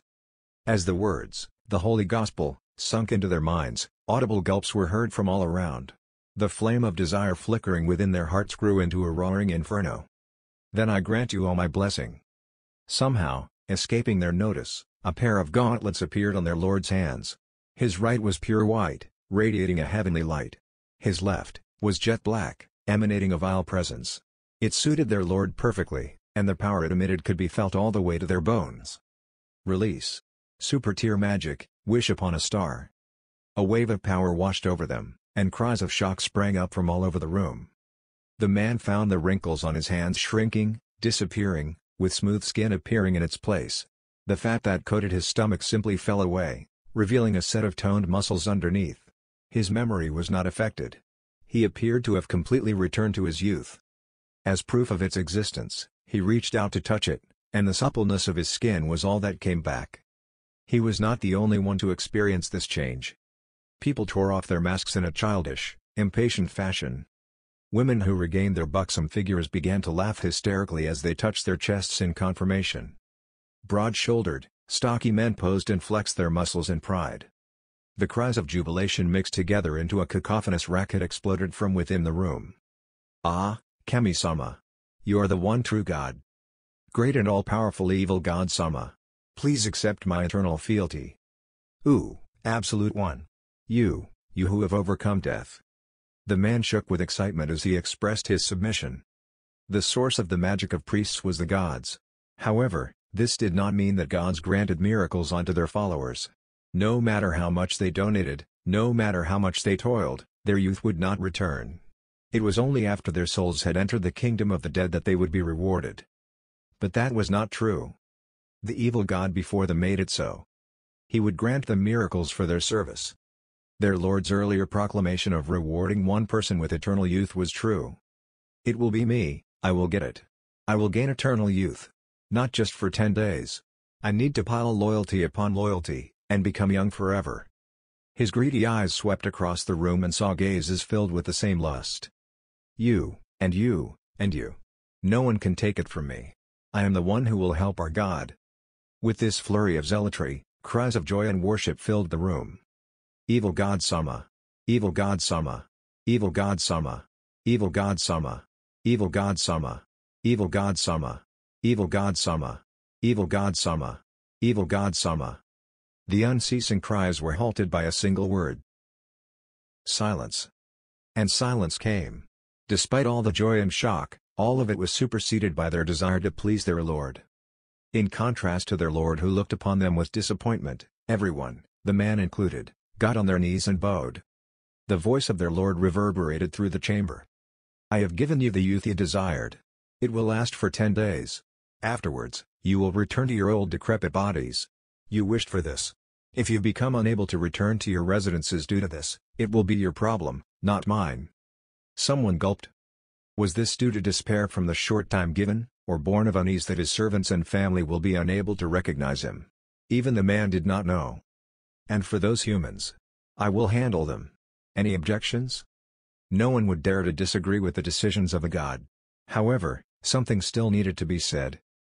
Just as the man was thinking this, their prophet spoke. "Would you like us to take care of them instead? It is our duty as your servants to cater to your every need." "There is no need. They are offerings, correct? I shall handle them." "Understood." The religious fervor had finally dissipated out of the room. Now, only 3 people remained inside. One of them was the prophet, who was speaking to the woman. Clementine-sama. What should we do? The Archduke has completely stolen control of the cult. The woman, Clementine, gazed at the toppled stone throne, and then towards its original position. The throne of obsidian was made from magic and simply vanished into thin air after its occupant had vacated it. Ha! Clementine drooped her shoulders in both meek acceptance and exhaustion. She was mentally spent.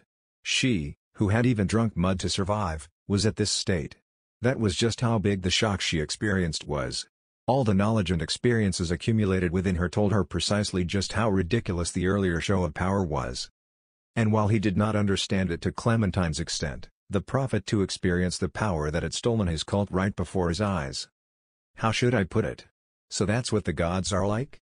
Really? The one who replied was not the prophet, but the figure standing beside the woman. It was an extremely tiny, mummified man. His gaping eye sockets turned to look at Clementine, and his rotting toothless mouth moved up and down in speech. As his voice was extremely soft, it was not clear what he said. However, Clementine seemed to have understood him perfectly as she made a tired smile. Ah, I'm dead beat. I told you I didn't even want to act. Yeah. True. The world is a huge place. How should I put it? All the confidence I had disappeared in an instant. Or maybe this is just plain stupid.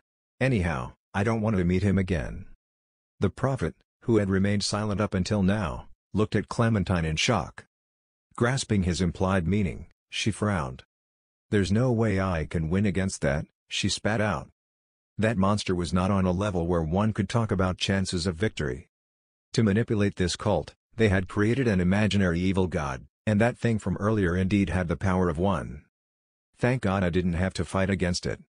Hearing that the Archduke, who was said to have destroyed an army of 100,000 men single-handedly, was coming, she wanted to confirm his power for herself. It was only now that she understood how foolish she was. If she actually fought against that thing, she would not last even a single blow. The rumors were true. Not only does it have monstrous physical power, its magic ability is on a whole other level. Maybe around Godkin or Dragon King. No. It's a super monster that should be thought of as a god. Recalling that she had effectively thrown her life away, Clementine sighed. Then what should we do? If we leave it like this? Seeing the prophet's panicked figure, Clementine glared at him. You did your best. Did he not surprise you, Tilda? No, I'm extremely shocked. However, I have done my best to fulfill my role for the sake of the Great One. This cult was originally created to be a subsidiary of Zuranon. The god of darkness was a being worshipped by the slain theocracy, and they used it as a base to fabricate the evil god. The ritual was done willy-nilly. They simply needed the nobles to kill people to gain dirt on them. For the real thing to appear. And what should we do? We cannot face the Great One like this. Ah, true. Then, I'll give the Great One a little present. With a sickening squelch, a pair of stilettos slid into the eyes of the prophet. Clementine moved them around for a few seconds and pulled them out with a quick flourish. The prophet's lifeless body fell to the ground. It was still convulsing, but that was simply a physical reaction. There was no way a creature could live after its brain was stabbed to pieces after all. She had killed a member of the secret society Zuranon, yet the man next to her showed no reaction. He did not even look at her. The only thing in his empty eyes was complete apathy. Anyhow, the moment this cult was lost, your fate was decided. And it's better to die this way too. The convulsions were slowing down, and the body was becoming a stiff corpse. Yet all Clementine did was to look at the dried husk of a man. And so, what do we do? Shall we kill each other? Hearing that the man took it as a joke, Clementine made a wry smile. It's a bad habit of mine. Even if I want to be honest, I become all sarcastic. So. Now what? Yes. We'll betray them. I'll catch the local windflower and hand them the proof of the Fire Miko princess. And then we run to somewhere where the cult and theocracy can't reach us. Don't be dumb. You saw that thing, right? The Great One can't win against it. The only ones who have a chance are probably the Godkins. No. Not even them. The slain theocracy worships 6 great gods. And there were those amongst its population that had inherited the blood of gods. They had the hidden potential to become much, much stronger. In a sense, even Clementine had their blood. However, that was all she had. She was far away from being called a godkin. Those were people who had awakened the power of the gods hidden in their blood. Currently, The theocracy only had two. One was the head of the black scripture that Clementine used to work for, and the other was the head priest of the theocracy. Their abilities were on another level, and should they use the equipment left behind by the gods, it was said that they could level a continent. However, even Clementine did not know what would happen if they faced the monster in that room. It was impossible to make a guess with her ability. The two sides were simply too strong for her to comprehend. Maybe. But for the evil god to really exist. True. He might be a regular god, or a godkin not of the theocracy. Or maybe a dragon king? Maybe he has the blood of the great sinners. I don't know. But what are you going to do? If you won't allow me to run away, we will fight here, you know. Huh? Seriously? Clementine looked down at the man in shock. She then stuck her fingers in her ears to check if she did not mishear. No, well, it's fine. The more traitors the merrier. Well, true. Even you can't win against that. Clementine grimaced. The mummy seemed to be saying no human can win against that, you fool, and she agreed. Ah. Yes. Anyway, let's go to the Holy Kingdom. The Windflower and the cult don't operate there. We'll hang low for a while and think of our next action. Stumbling upon a great idea, Clementine smiled, and the man nodded. Shit. The first thing Ainz said after returning to the safety of the carriage was a complaint. As an undead, he should not feel tired or fatigued, but yet he found his shoulders drooping. How the hell am I the evil god? Why do I have sacrifices? The cult's full of idiots. The mix of all these thoughts was the source of his exhaustion. Ainz looked at the girls sleeping next to him. He initially wanted to release them immediately. He did not care for what would happen if he left them there. Or rather, he was honestly troubled over what to do with these sudden offerings. These emotions were certainly not pity. If he were asked if he felt nothing at all, he might scratch his head. He had no qualms about murder, but he was not so cruel as to willingly kill innocents. There were no positives in killing them either. In terms of experience, they were worth at most 2 points. Any deeper thoughts were but a waste of time. Ainz had no need to care for these worthless lives. They were but mere ants. That was why he first considered abandoning them. It was the least troublesome option. However, it might be better to portray himself as a kind master, and so Ainz made his choice. Head to the guardhouse. When we arrive, hand over the girls. At least the blame would not fall on him. He had helped them, and so he would at least see it through. The envoy was surprisingly obedient, following Ainz's orders, and guiding the carriage through the dark night. Ainz honestly expected 1 or 2 carriage swaps, but that did not seem to be the case. Were those not because they were wary of me, but because they feared me being tailed? On the way over, the windows were boarded up to prevent him from seeing outside, but now they were left open. Ainz stared outside, with an occasional glance towards the girls. He looked at the one sleeping next to him, and then at the other one sleeping next to Solution. He raised their hair back to get a closer look at their face. They were beautiful girls, with extremely similar faces. Their heights and weights were similar as well, so they were probably twins. Ainz gazed upon the faces of the girls.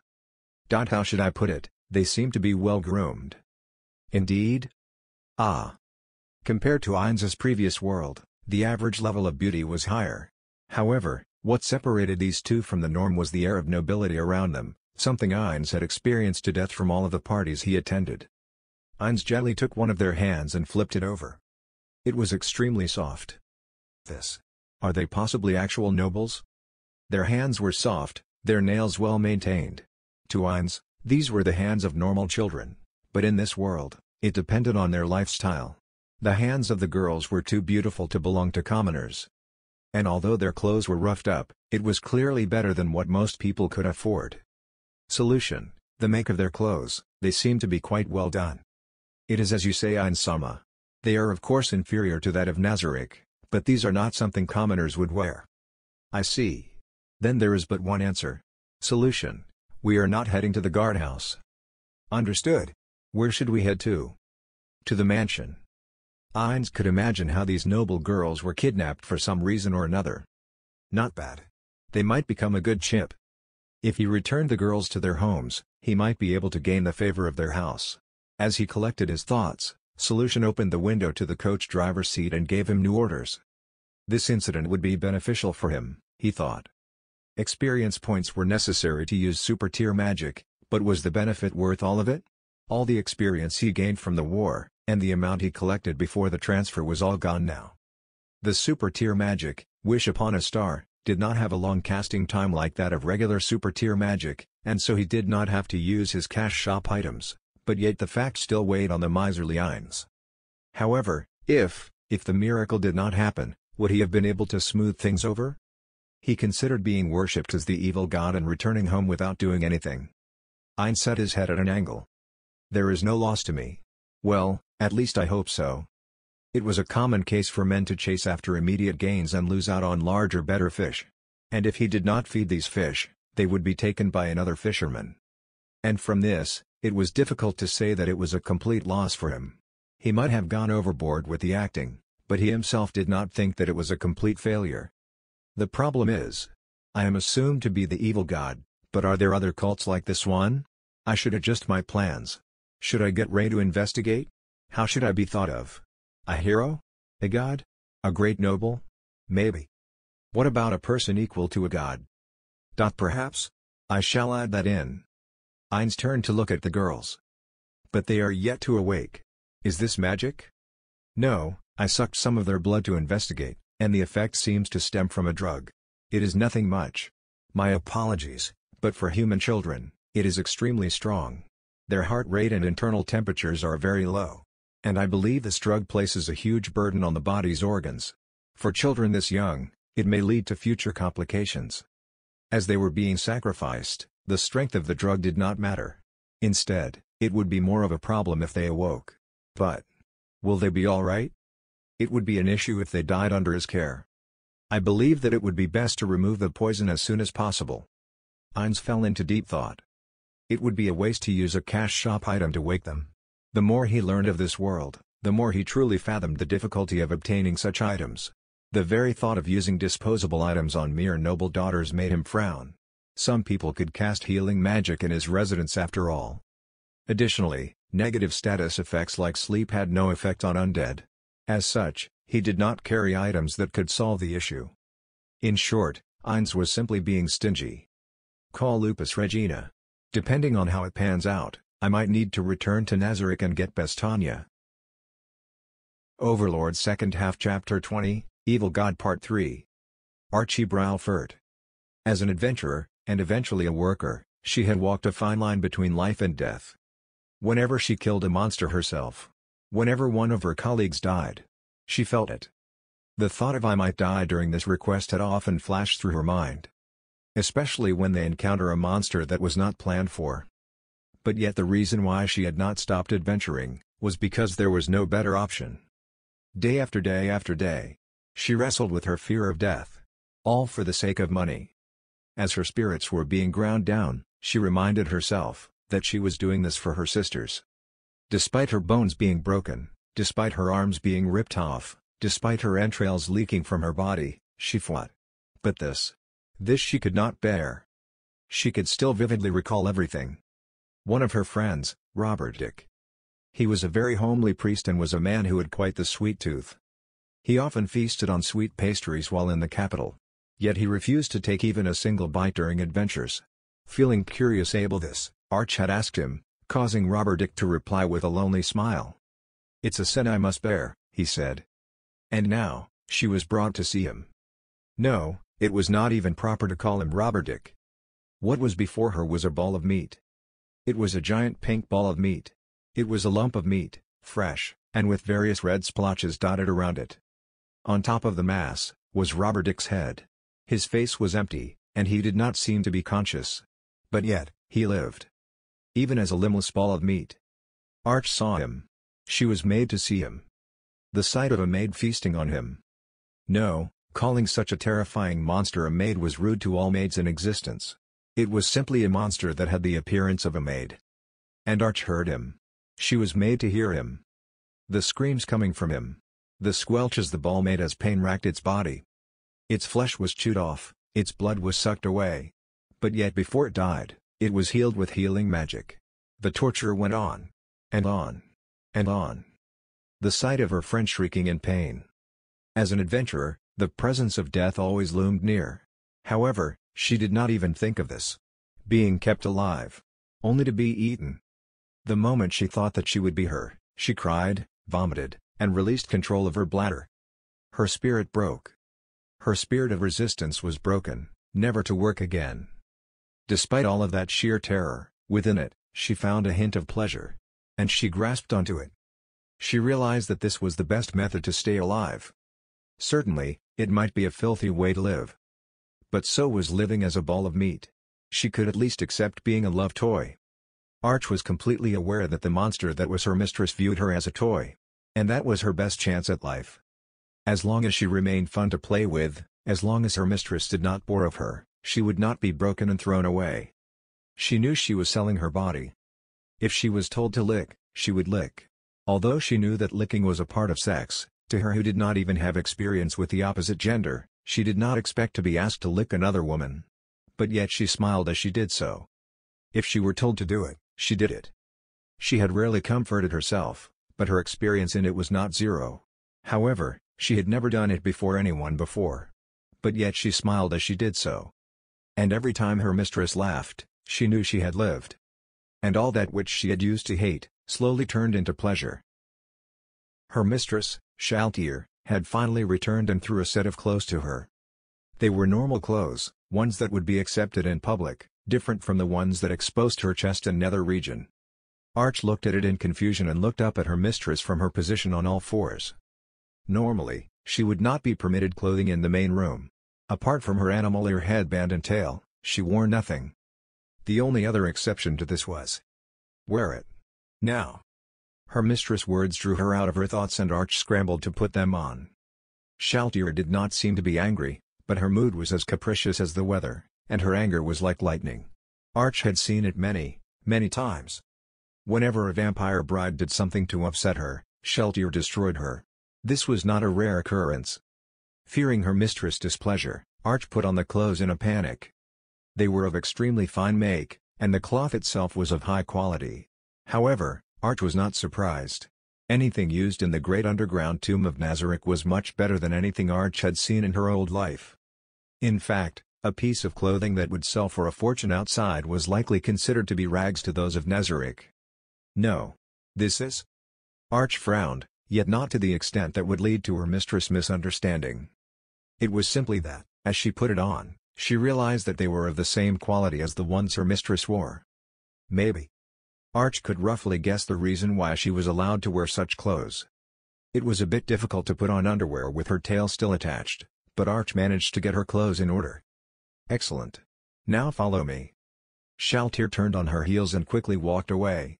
Arch sped up to keep pace. They teleported several times, and they reached the 9th floor of Nazarick. Arch muffled a voice of surprise. She had been here once before, but yet she could not hide her admiration. While she was in the academy, she had once been granted entry into the palace, but its beauty paled in comparison. And the monsters guarding the transfer gates. They were powerful beyond belief, and Arch believed that they could kill her in a single hit. "We're going in." With that, her mistress walked through, and the monsters bowed their heads. Her mistress who could command such powerful monsters. Her back was small, indeed looking like a girl. One would never believe that she had strength beyond measure. However, Arch trembled. But it was precisely her mistress that was one of the strongest in this palace of demons called Nazarick. Arch had escaped her once, but that was simply because her mistress was playing around. Arch smiled. She smiled her regular smile, the one that made her mistress happy. Scampering down the hallway, they passed by many large anthropomorphized insect soldiers before finally reaching their destination. On each side of the doorway was a large insect soldier, stoic and unmoving, guarding it. Arch knew who the room belonged to. She had recently come here to teach its occupant how to dance. Her mistress straightened her back and knocked on the door. Of course, Arch straightened it as well. She did not need to be told this. This was the room of the ruler of this palace of demons. If she was rude in the slightest, she would be immediately executed. The maid stationed within announced their arrival. They waited. Time slowly ticked by. They were being made aware of their place. No matter how much Arch pleased her mistress, she was first and foremost a sex pet and was not something that the ruler would even speak to. The doors finally opened. Her mistress entered, and Arch followed closely behind her. Although a bright smile was plastered on her face, on the inside, she was trembling. If she upset the other party, her fate would be sealed. And the master of this room was a demon king who lorded over monsters. If she were rude, a fate worse than Robber Dick's would be waiting for her.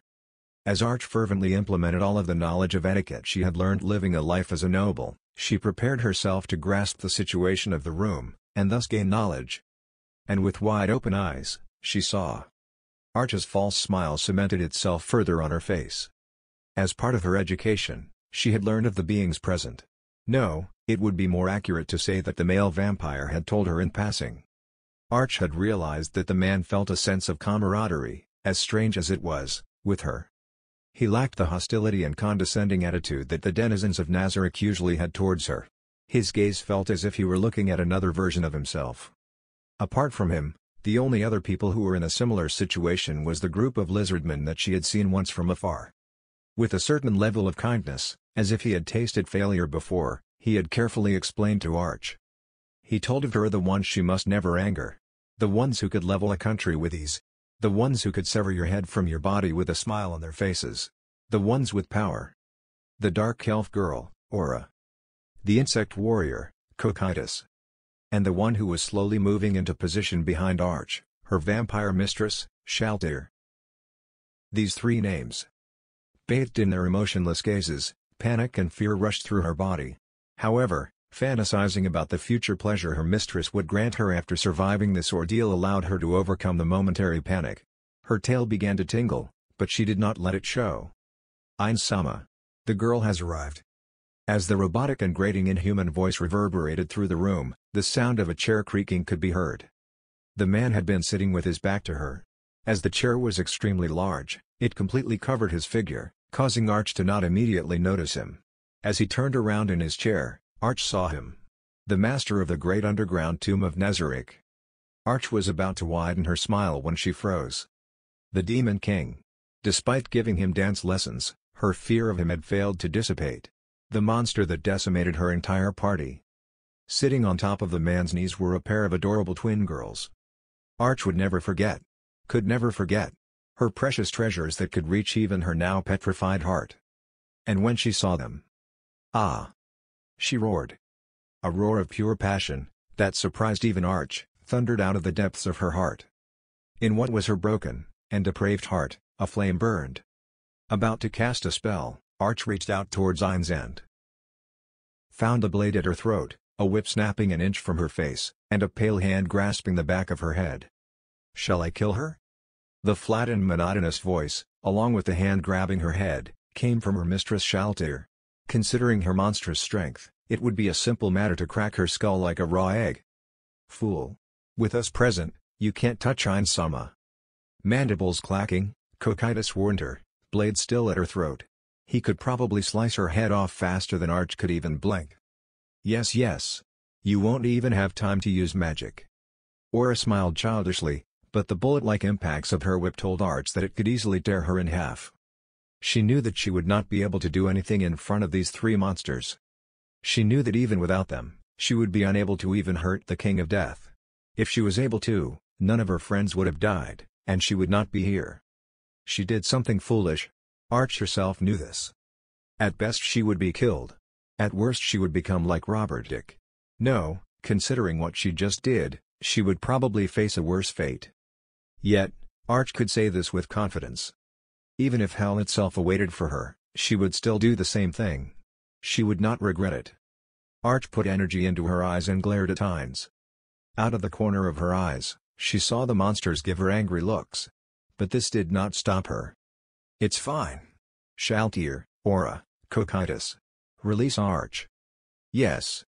In perfect unison, the weapons were sheathed. The hand grabbing her head was the last to go, but still, it did.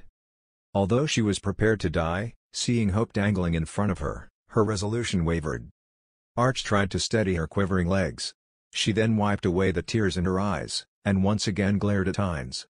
With the great amount of magical energy pushing down on her, nausea filled her mind, but yet she held on. I see. So you do know them. Arch was at a loss. Should she reply honestly? But, from her earlier reaction, there was no merit at hiding it further. They're my sisters. I see. Now what to do? Why, Was the King of Death using her sisters as hostages?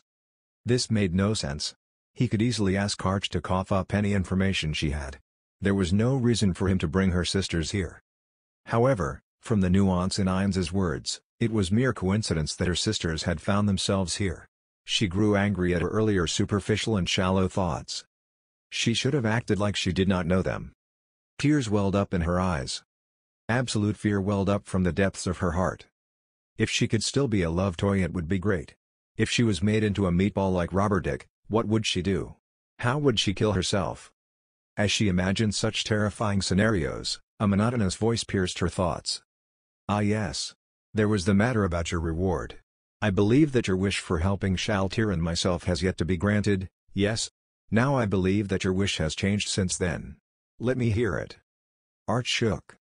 For a moment, she failed to comprehend the words of the monster before her. The contents and meanings of his words failed to permeate her brain, and her lips failed to form words. Even after she understood, she could not open her mouth. She recalled the innumerable stories of demons who twisted the wish into something terrifying. If Ainz replied to her answer with "I was just asking," Arch feared her heart completely shattering. However, Ainz repeated his question, adding on more pressure. Go on. Just say it. I am a surprisingly reasonable person. As long as it's not a ridiculous request, I will grant it. However, releasing you outside would be difficult. That exceeds the benefit you have given me. She could only bet on her words. Should she remain silent any longer, there was a high chance that the monsters around her would grow angry. Especially her mistress. And so, Arch prayed to her god and spoke. Then return my sisters home safely. Is that truly sufficient? Arch was about to immediately reply with a yes, but she found herself falling silent. Arch furiously went through idea after idea, and one could almost see the smoke emanating from her brain. This monster kept his promises. The reason she lived was due to Robert Dick's wish. While she was in a bad situation, it was not the worst one possible. Then, as long as she made a wish that did not upset him, he would grant it. The wish she made her would be extremely important. How could she make her sisters, and herself, happy? It was at that moment that Arch got a gleam in her eye. The three of us, together. She doubted herself several times. She only had one chance to get it right. According to my definition of happiness, I wish for you to allow us to stay here, happily. Not using some illusion magic. Is that truly sufficient? Arch quivered but managed to nod her head. Happiness is too abstract and this is a difficult wish to grant. Wishing for youth or immortality would be more tangible. Ainz's gaze left her and looked towards the ceiling. Arch remained silent. Arch had thrown the ball into his court. It was no longer up to her. Aura. I believe you said that you had constructed a log house on your floor. Yes. It has been built. Bring those girls there. Provide them food and other necessities. Of course, maintain their safety. It seems that I will be taking away your toy, Shaltir. Do you mind? Of course not. Everyone I own belongs to Ainz-sama. Archie brow furrowed. You will not be hungry, you will have a place to sleep, and you will be safe. I believe this will make you happy? Arch was shocked. She could not believe the miracle that befell her. It was as if gold had rained down from the stars above her. However, she knew that the Undying King was waiting for her answer, and so, she spoke. Yes. It will. Despite saying this, she found herself trying to guess his hidden intentions. However, Ainz seemed to lose all interest in Arch and looked away. I see. Then we shall do that. Now, Aura. Lead her to the 6th floor. Oh, there is no need for you to worry, these two have fallen asleep using a spell of mine. They will awake in due time. And lastly, Arch. If you work for me, I promise you corresponding rewards. Know that in the future, you may be able to release yourself and your sisters from Nazarick.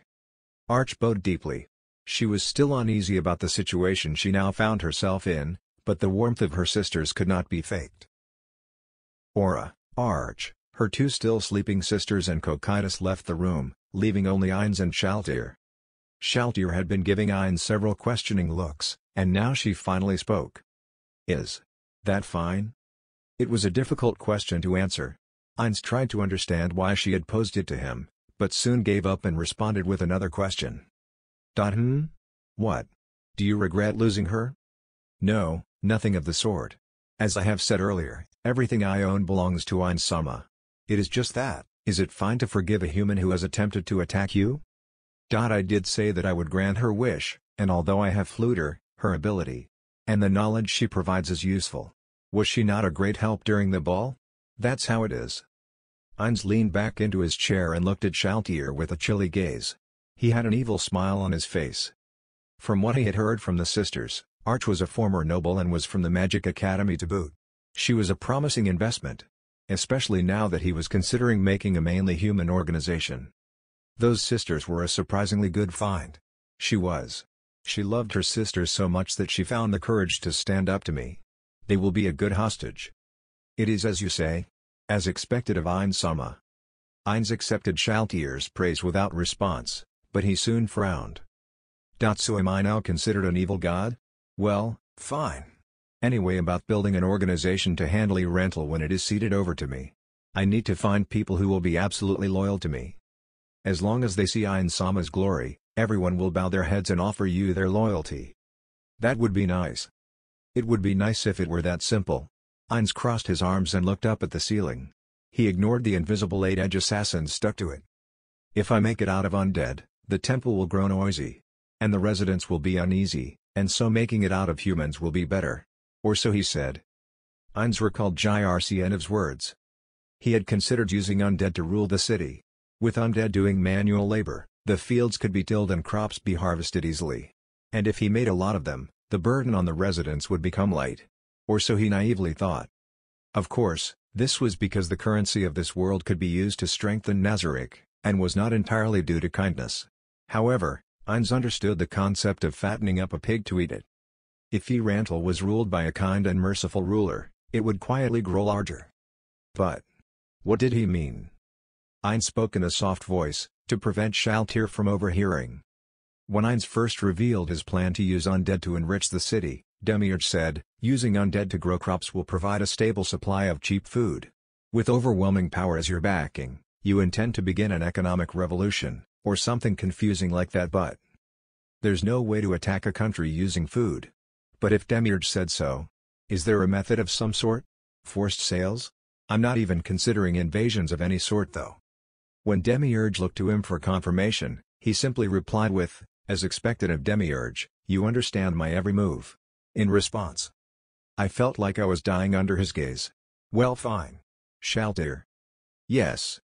I intend to gain various bits of information from that girl. What will you do? Then I shall accompany you. But, may I please ask, exactly what sort of information are you looking for? I have already heard most of what she has to offer. Actually. Ainz put on a wry smile. It's about school life.